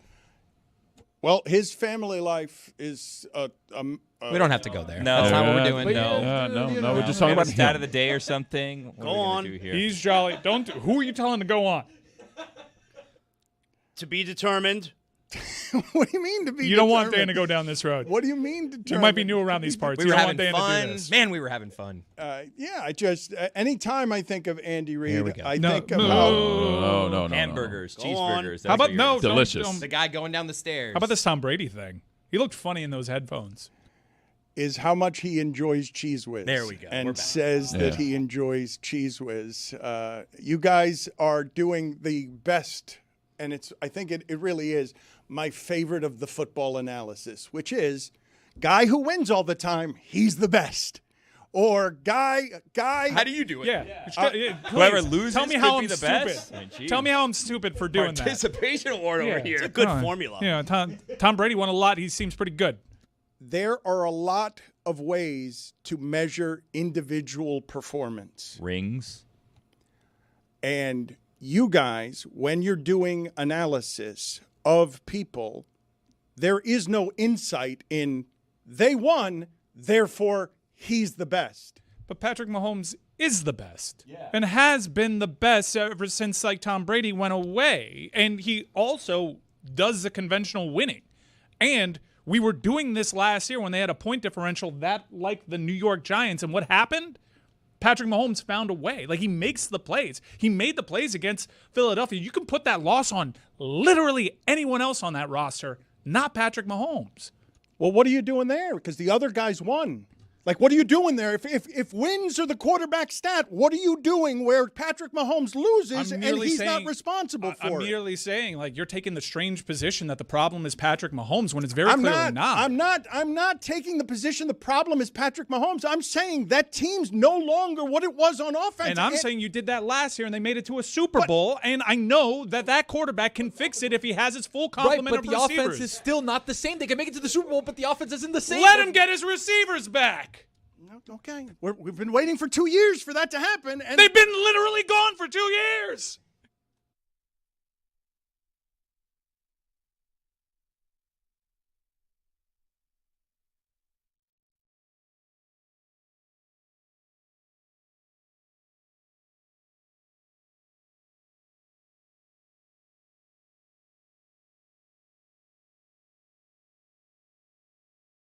Everything is bigger in Texas, Dan, except for F1 drivers. Yes, it's time for the F1 minute here, even though I want to hear that sound gave it again. away? Je suis stressé pour les minutes de Formule 1. J'ai besoin d'énergie.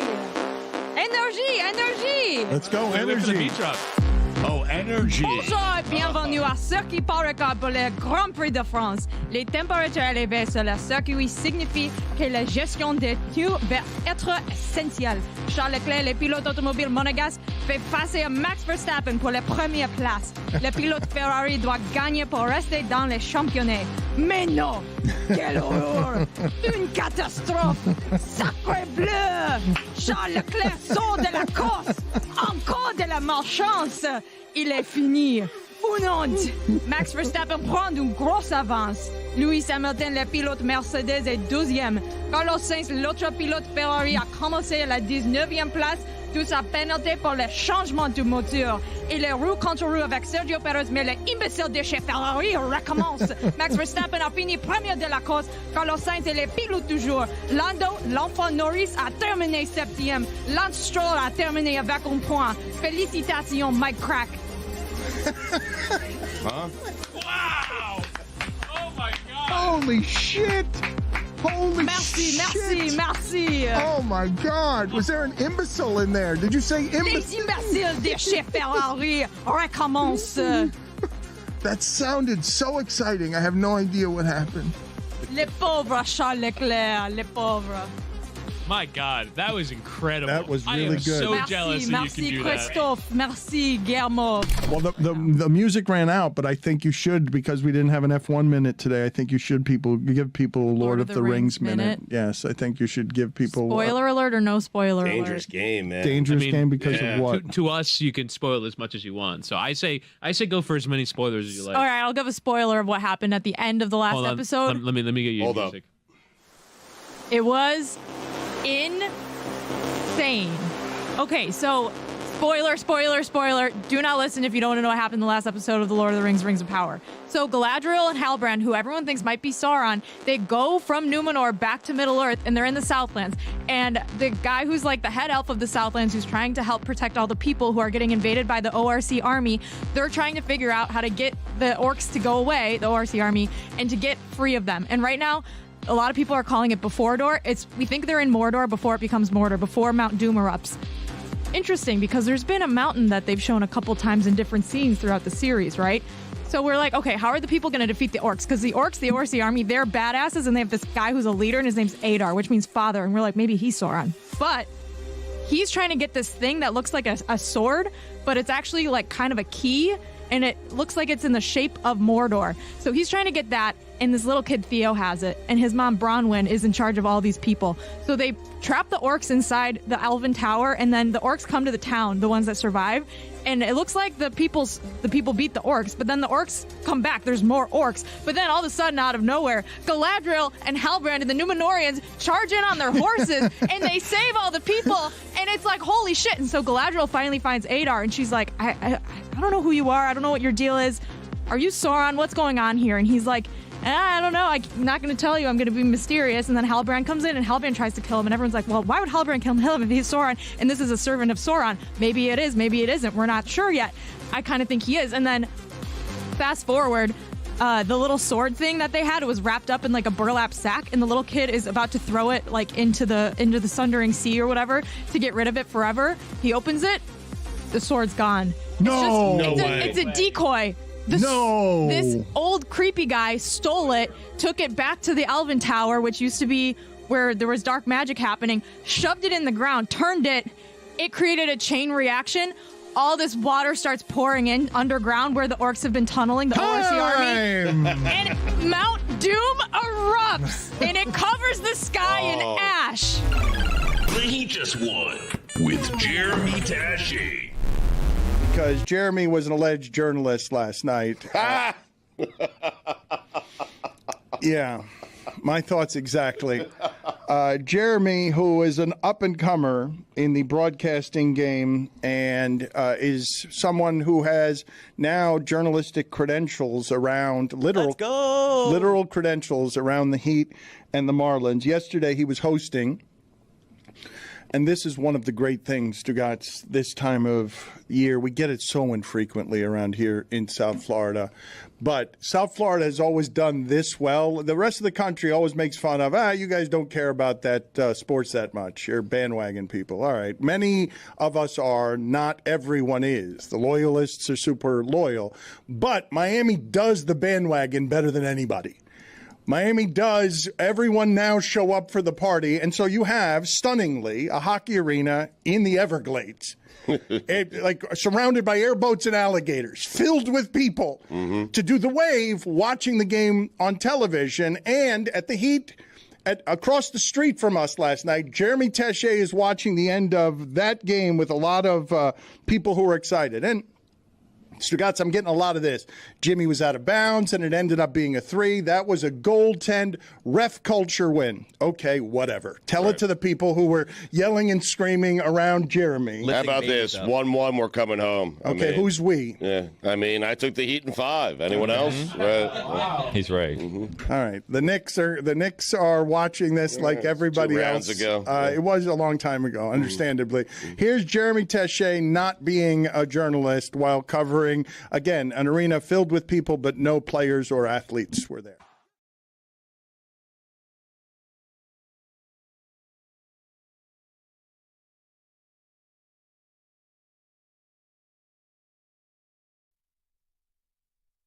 Coming up today on the Alley Oop on DLS Hoops page on YouTube. Bro, we talking Skylar Diggins and milk bags. Trust me, it ain't what it sounds like, but it is exactly what it sounds like. Also, Alyssa Thomas, if we get this performance in the NBA, are we having Skip Bayless and Stephen A. Smith call her, dare I say, a fraud?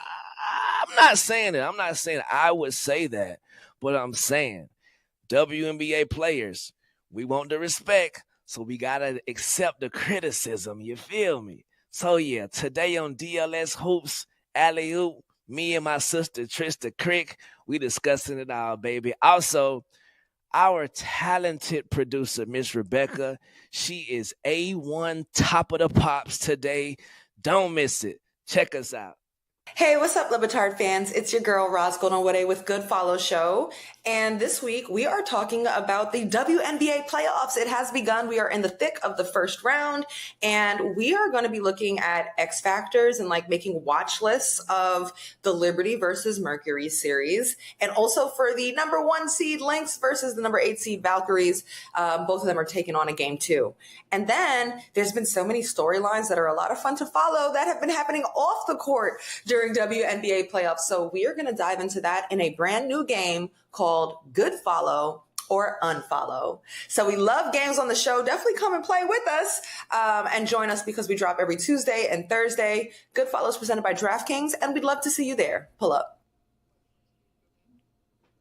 I'd like to talk with you guys a little bit about what is happening surrounding Adam Silver, because you guys say don't follow the legend, Nick Saban, don't follow the legend, Bill Belichick. And the way Adam Silver followed the legend, David Stern, was by being so bold, or appearing so bold, I should say, appearing so bold. Because when he took the team from Donald Sterling, it was actually a very easy decision because all the other owners wanted him to do that because they hated Donald Sterling. Donald Sterling was an embarrassment to all the other owners for a long time. Except for Mark Cuban, funny enough. And the position that Adam Silver now finds himself in is an interesting one, because I thought once upon a time he was a progressive, modern leader who was younger than David Stern, who would be allied to the players, more gentle, wouldn't be iron-fisted dictator. You don't believe that anymore? Well, he's just gotten old, right? Adam Silver has aged during the tenure in a way that might make him make a few of the mistakes that he made when he called it a highlight league. He's walked some of that back here recently because he had to. It was when you've signed this much in television contracts, you cannot tell your television partners that it's a highlight league on the internet. Let's listen to Adam Silver walking some of that back before we get to some other Adam Silver comments, because he's been caught off guard by Pablo Torre's reporting that is so thorough that it has showed that Adam Silver benefited from a soft media for the last few years, that he's smarter than usually in the way that we cover some of these things, but he's been behind Pablo Torre, and Pablo Torre has made some of the things that he has said look bad with new information. But let's get some walking back here, some backpedaling on Adam Silver calling his league a highlight league. He has said that. You have said you hadn't heard of aspiration before. That's the wrong sound, the other sound. Okay, I thought you were talking about highlight league is what I said. We'll get to the Adam Silver responding to aspiration in a second, but the highlight league backtrack is the one that I wanted first. A portion of the question, the end of the question, was about the impact of social media. That's what I was answering on our sport. And what I was saying in a very positive way, and I don't think I think it's additive to those who watch our games live and increase the likelihood that they'll watch our games live. By saying highlights based, I meant, when I watch the traditional Sports Center, and they have the top 10 plays and 5 of those are NBA plays, I'm like, yeah, I'm not thinking like, oh, damn, more highlights are being promoted from our league. I mean, conventionally, the reaction that was like, that's really good. It's a live game full of highlights. I mean, by definition, highlights aren't necessarily past tense. I mean, when the NBA games are packed with action, and I guess it was misconstrued, but the point I was trying to make is that there is this community of social media followers, frankly, globally estimated at roughly around 2.5 billion people connect with the NBA in some way. I think he's full of crap. I think he's full of crap because he says there that, if you remember what the question was, I was answering about social media. I have the question. You want to hear what the question was? This was back after the owners' meeting, which was a week and a half, 2 weeks ago. The actual question was, it's becoming very expensive to watch the NBA as a fan, not just to go to games, but also in order to, there's different streaming services you have to subscribe to. Some of the RSNs are expensive. I know there are points of entry for fans to interact with the NBA. There's social media, a lot of younger fans. That is how they're experiencing the sport. But I wonder how much you think about that and how that will shape the next generation of fans. That's a question about cost. He's full of crap. Not the only time that he's full of crap, because let's go to the original sound that Adam Silver gave us before Pablo Torre's additional reporting that made all of this sound very foolish. The podcast came out. It was news to me. I'd frankly never heard of the company Aspiration before, and I'd never heard a whiff of anything around an endorsement deal with Kawhi or anything around engagement with the Los Angeles Clippers. So it was all new to me. And that didn't seem right at the time, and it proved to not be right when Pablo Torre reported what he did. And so this is what Adam Silver had to say after that. He has said that you have said you hadn't heard of Aspiration before, but a $300 million deal with the team, the team was going to be like a jersey patch sponsor. They had Aspiration on the back of the courtside seats.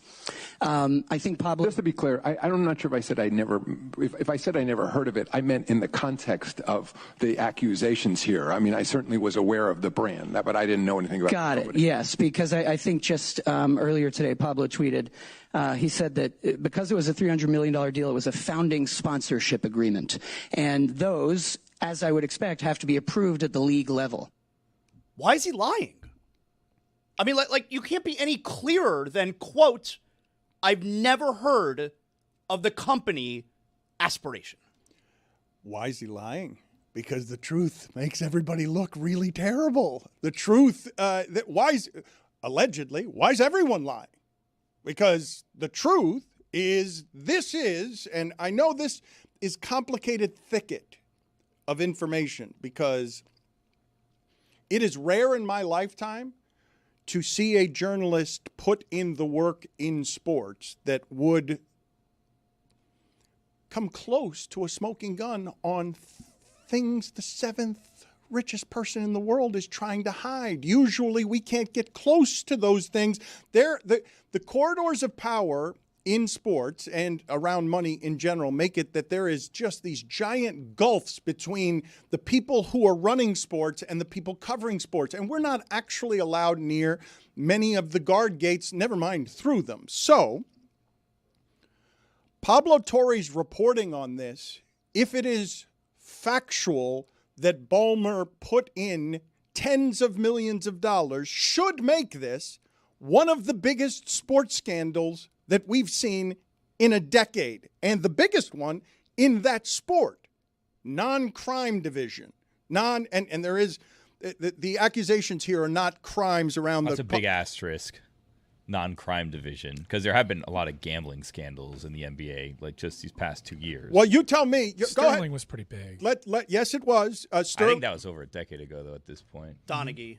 Sterling was pretty big, and I would say that it was pretty big because of what the commissioner did. If the commissioner did the same thing here, this one would be as big. It doesn't have the racial elements, but it would be as big if they got rid of the owner, which they're not going to do. I'm glad that you mentioned Sterling, because Silver came out of the gates getting a lot of credit for his handling of Donald Sterling and being more progressive than any of the other commissioners when it came to gambling. But in retrospect, that seemed like we were moving in that direction either way. So he bought a lot with how he handled Donald Sterling. Do you remember how poorly he handled Robert Sarver and what the initial punishment was? I don't remember. Just a year-long suspension. While Chris Paul and LeBron James came out and heavily criticized what went on with Robert Sarver and how it was allowed to do. You remember what pushed Bud Selig out? It feels like, maybe I'm remembering this wrong, but people weren't happy with that All-Star Game fiasco. The NBA has got its own All-Star Game fiasco.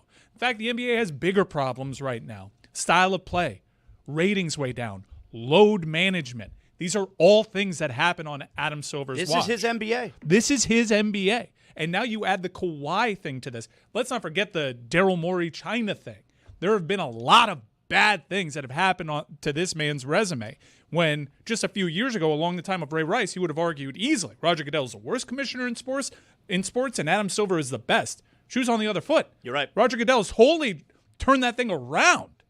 I mean, unless they find actual federal crimes or whatever that have been committed in this, the story's like, in terms of how it's affected the league, it's largely insignificant, right? Like, you have a guy who refuses to play a lot of the time, who went to a team where he didn't really impact anything. They didn't win a championship or anything, and they circumvented a salary cap and, again, didn't really impact any of the results. Well, it's up to the owners, right?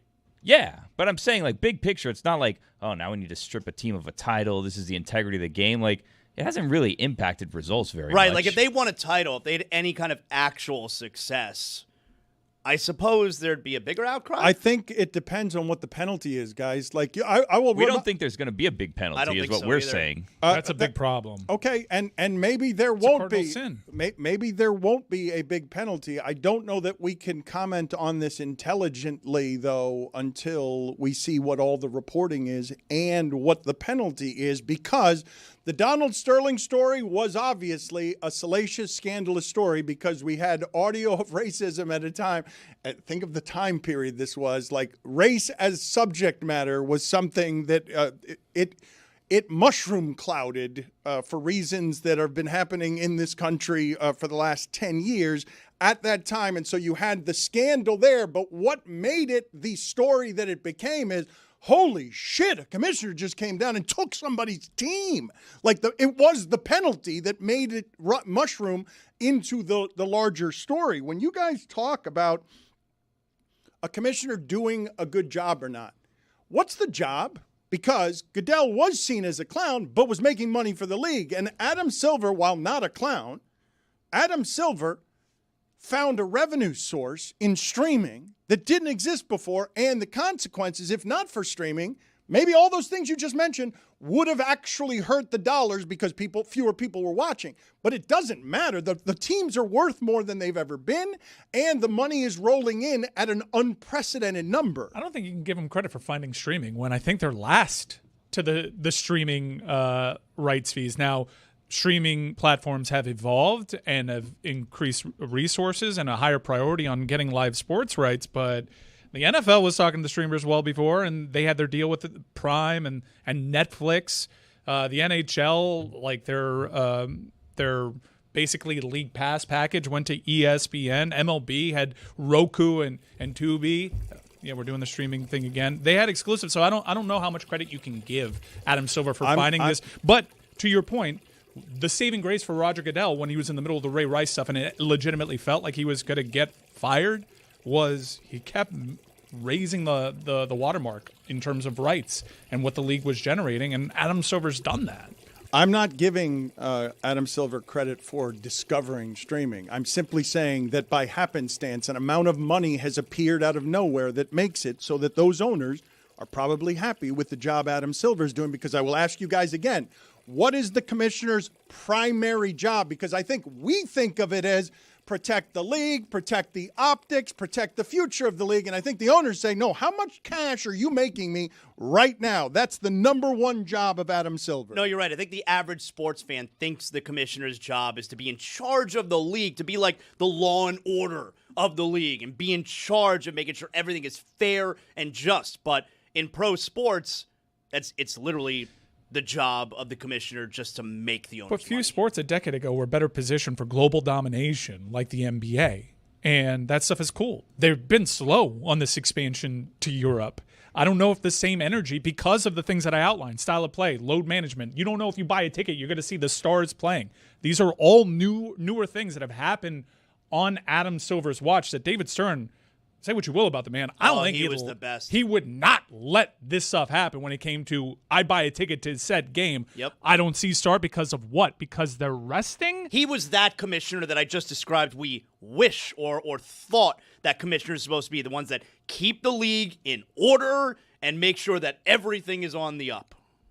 Popovich, I remember where that started. Popovich in Miami let his starters stay in San Antonio, and David Stern thundered in and corrected that. But this is an important distinction you guys are making between how it is that these leagues are led, because I would say that soon after on a commissioner's job, very soon after, on the priority list of make owners money, and David Stern did this very differently, and this has happened quietly under Adam Silver.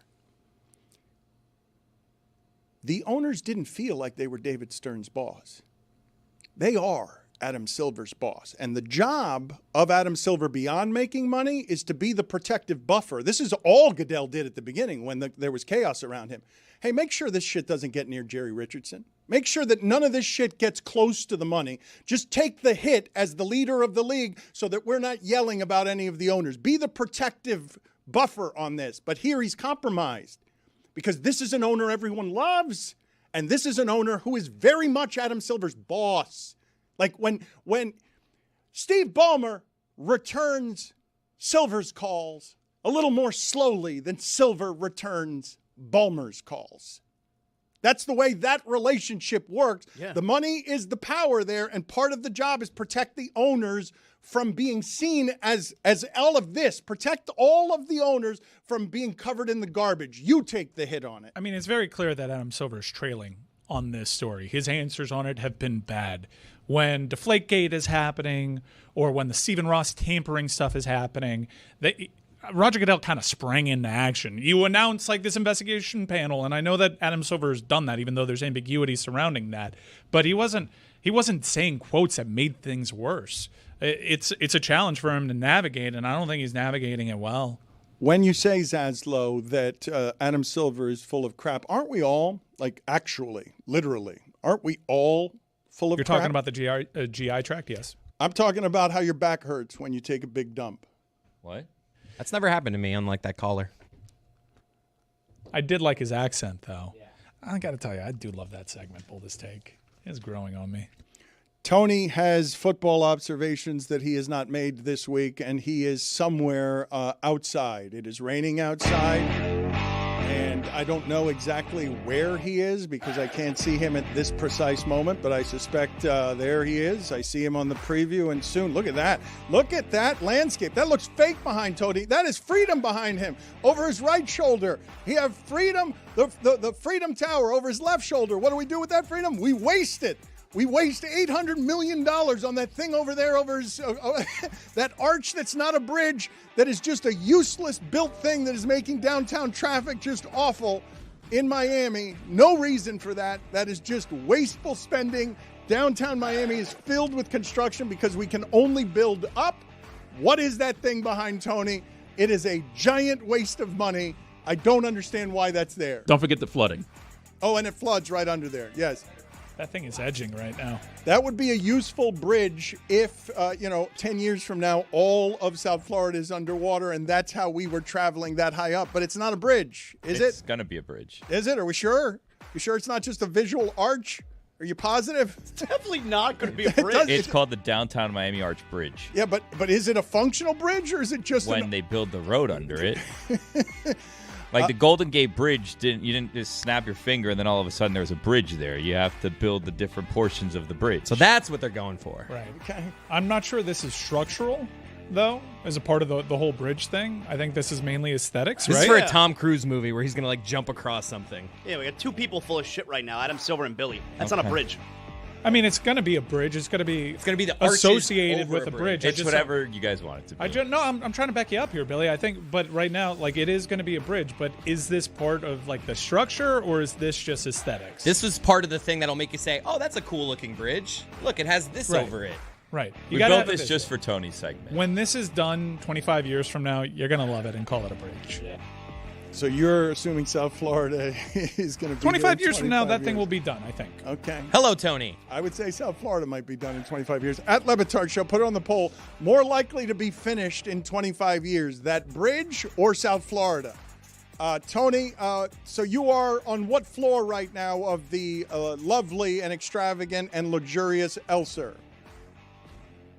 Dan, we're on the 13th floor, I believe. It just says pool, so I don't know. They don't have the floor exactly. We have but a I think 13th we're on the 13th floor. or I 12th thought floor. most places tried to not have 13 floors. The floor still exists, though. Yeah. They just don't call it that. That always confuses me because we don't want to label it 13, but then I'm not stupid. I know that the floor then that's labeled 14. You know where you really are. Is actually 13. So how do we handle that? Hotels should just have a blank, empty space. Yeah. How does that work? What percentage? Well, we've got pool and fitness. What percentage? That's the floor we're on. Pool do you and guys fitness. imagine what percentage of hotels actually label it 13 and then don't label it 13 simply because it's unlucky? Because it's totally inconsistent, right? Do you think the majority of hotels will have 13 as the number or won't have 13 I as the usually number? see in an elevator it's skipped. 12, 14. And it's wild. Everyone knows where you really are. Juju, put it on the poll, please, at Le Batard Show. Most hotels, do they have a number 13 on the 13th floor or not? Tony, do you have OLIs? What are these? Just NFL observations? Well, we got every week, Dan, on my top 5 observations from the week, and usually we do have some OLI. I've got 2 OLIs for this week. A lot of football played, and I had a lot of observations for football being played. So you want to start in the OLI. Atlanta. Going to surprise a lot of people this year. Defense playing tough. Offense looking good. Bijan Robinson looking good.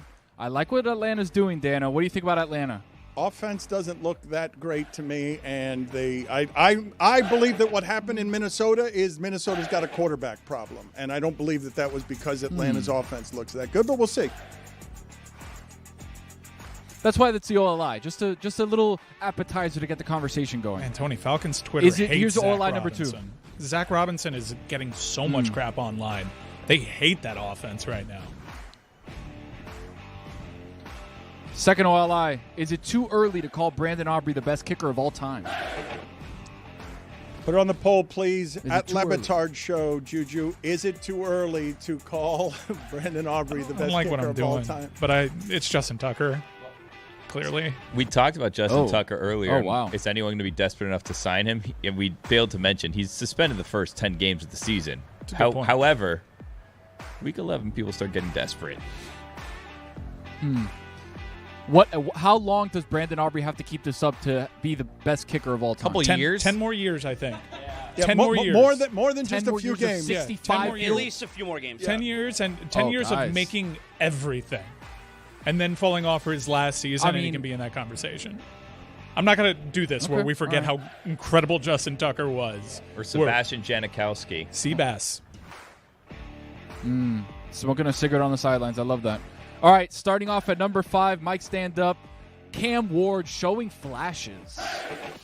There's something there with Cam Ward. And I don't love the 37-yard throw across his body. Yeah, number 1 pick. I don't love the 37-yard throw across his body from the 6-yard line, which is a terrible throw somehow or another, across his body, away from kind of like a fadeaway throw, and he still gets it there. There's flashes there, Dano. You're not allowed to claim you're seeing things other people don't see when it's a number 1 overall pick. Could be something there. But again, there's been a lot of number 1 picks as of recent that haven't been good. You called number 1 picks ass. You can't do last segment. Did you forget that? I'm not going to let you do this. You're not allowed to take credit for thinking you Cam called Ward Trevor might Lawrence be good. Ass. Yeah, he's ass. No, I didn't say Cam Ward might be good. Okay. All right. Okay. Fine. Number 4. Panic meter at 5 right now for Chicago. My internal panic meter's at 5. What number I'm not ready to go go 7 or 8. It goes up to 10. So right now I'm like halfway a little worried about what's going on in Chicago. I don't know if Caleb Williams is the answer, guys. I'm a little worried about it, if you want me to be honest. The body language isn't great. There's plays that he makes that are just like, what are you doing? Kind of like the Trevor Lawrence situation. It's like you always try to find a way to lose the game somehow. Caleb Williams, even though he makes great plays, makes some really stupid plays. I'm just like, I'm a little bit worried about the situation over there. Dan, what's your panic meter at for Chicago? Oh, this is good. I want to know this. Out of 10, Dan. 8? Wow. Yeah, out of 10. Whoa. Oof. Wow. Over 2 games, you're at an 8 already? I mean, it's not 2 games. It's 2 seasons. It's not 2 games. I made Tony go. It's 2 seasons, and if they wanted Caleb Williams to be the solution, they need to not allow 50 points against the Lions. Good point. But it's only 2 games in of Ben Johnson, right? I feel like I almost trust Ben Johnson more than I do Caleb Williams trying to get things back on track. He made Jared Goff a $200 million quarterback. So that's why I have it at a 5 right now, because Ben Johnson, I still trust him enough to maybe dial things in for Caleb Williams. All right, number 3. A lot of questions here on the Tony's Top 5. Number 3, is it time to have a conversation about Joe Burrow? Time to have a conversation about Joe Burrow. He gets hit a lot more. He gets hit a lot more than any other quarterback. It made Andrew Luck retire. Andrew Luck was retired. Andrew Luck was sacked 50 times fewer during this portion of their careers than Joe Burrow. He's getting hit way too much. Out of 6 seasons, 3 of them could be potentially season-ending with injuries. So 50% clip of being healthy. is not good. I feel like there's a conversation that needs to be had. I don't know if I'm the one to have it. I just feel like somebody maybe needs to have it. So just wanted to put that out there for others. Thank you. All right, number 2. Yeah, just food for thought. That's what I do here, food for thought. Something going on in L.A. Rams and Chargers are tough. Dan, you said it. Rams are built Ram tough, but the Chargers also seem to be kicking ass. The 2 L.A. teams that nobody in L.A. cares about. Dan, you spent a lot of time in L.A. You were on the beat for the Chargers a couple years ago, I remember. You were talking to Sedano, I think. What is the vibe right now in L.A. where all of a sudden your teams are good? Dan, you're second home in L.A. What do you think? Zaslow says that Jim Harbaugh is an all-time great as a coach. Yeah, it's true. Why would I not say something true? Their defense, no one can throw downfield on them through 2 games. Like, you have to dump because their corners and their secondary is too good. And what about the Rams? Ram tough. The Rams are going to be that for as long as Stafford's there. I'm going, look, man, Stafford in the playoffs is the guy who beat Brady. Stafford is the one who made the throw to Cup to beat. No one. Mahomes couldn't beat Brady at home. Rodgers couldn't beat Brady at home. But Stafford went on the road. Went to Brady and beat Brady. The grizzled vet, Matthew Stafford. So yeah, LA is going to be a tough out for a lot of teams. What if we have? Ooh, this is devious. What if we have the first LA Super Bowl? Chargers on one side, Rams on the other side, and nobody in LA gives a shit. Wow. Can't wait to hear Matthew talk about that. Can you imagine? Yeah, well, you heard it here first in week 2. LA Super Bowl. All right, getting back to number 1. It was a joke at first, but after 10 scoring drives with 0 punts and a 2-0 record beating a tough Broncos team, guys, Danny Dimes putting in position for an MVP run. I don't know what to tell you guys. All I'm saying is he's playing the best football of his entire life. Shane Steichen and them boys playing some tough football. Danny Dimes right now, if you look at certain books, plus 7,500 to be the MVP. Put a couple quid on that. I've already got some locked in. I'm very excited for the Danny Dimes train. Dan, how long do you have to see it for it to be real? 2 games not enough, of course. What's the week where you're like, all right, it's for real? 10, 11, 12? I'm going to stop you real quick because I don't think anybody would be saying this right now if a Bronco hadn't jumped off sides at the end of that game and the Colts were just 1-1. Okay. Okay, well, sure. But that's not the point we're at, right? No. It's the point he's at 2-0. He hasn't punted yet. Right. I will not believe Daniel Jones is an MVP until 7 or 8 seasons after he's won the MVP. Tony, thank you for joining us from a space of freedom. We appreciate it. Tony's Top 5 is presented by Smirnoff, the official vodka sponsor of the National Football League. Smirnoff, please drink responsibly. The Smirnoff Company, New York, New York. Vodka, 40% alcohol by volume.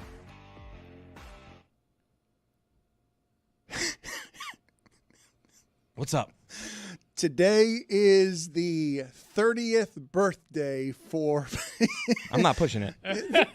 I'll push it. I got it. But I'm just laughing at your What's reading. up? I'm just laughing at your reading in general. But he stumbled over a word.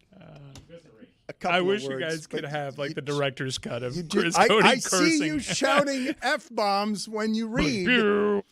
Today is the 30th birthday for Patrick Mahomes. Happy birthday to him.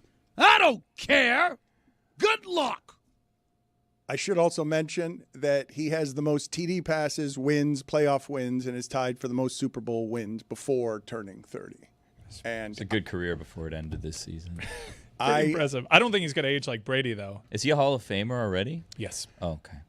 You guys are doing a funny thing, though, because when Patrick Mahomes lost to Tom Brady in the Super Bowl, and it was obvious, oh, look, his offensive linemen, they're all out. And now he's got to run loop-de-loops in circles because they're going to get crushed because he doesn't have all of his players. That was something that Patrick Mahomes rightly shouldn't have been blamed for that game. What Patrick Mahomes is enduring right now is very nice, Mike, that you all defend him when he's responsible for all the winning but isn't responsible for any of the losing, that's a good position to be in. That's right, and he's earned it. I'm sorry, why are we doing this? Like, if there's one dude that's deserved, like, hey, hold on, let's not write this dude off. And I know maybe you were feeling a little cocky because you were so right about writing off Tom Brady 7 years before he retired. But Patrick Mahomes deserves how about you respect. not do the absolutism? I'm not writing him off. I'm simply saying that what they were at offense, the pleasure they were, bringing us out of the Brock Osweiler age of everyone's throwing 5-yard slants and outs, and that's how we're doing it. The whole league is plagued by it right now. Every quarterback in the league is afraid to throw the ball downfield. I just watched a Monday night game where Geno Smith was more incompetent down the field than a quarterback has ever been. He had a dozen throws down the field, more than 10 yards. 2 of them were intercepted. All of the others were incomplete. That doesn't mean he was afraid to throw it down the field. I'm not saying Mahomes is afraid to throw it down the field. I'm just saying he's not throwing it down the field. He did it twice in the last game. Missed a receiver, a nobody receiver, obviously a nobody receiver. Missed him down the field by 10 yards. I know he wants to do it, but what I'm saying is there are limitations that are keeping him from being able to do it. And I agree. And the limitations are his 2 receivers being out. Rashee Rice has basically been out 2 seasons at this point. It's a weird way to celebrate his birthday. It is weird. And happy birthday to him. I don't care. Good luck.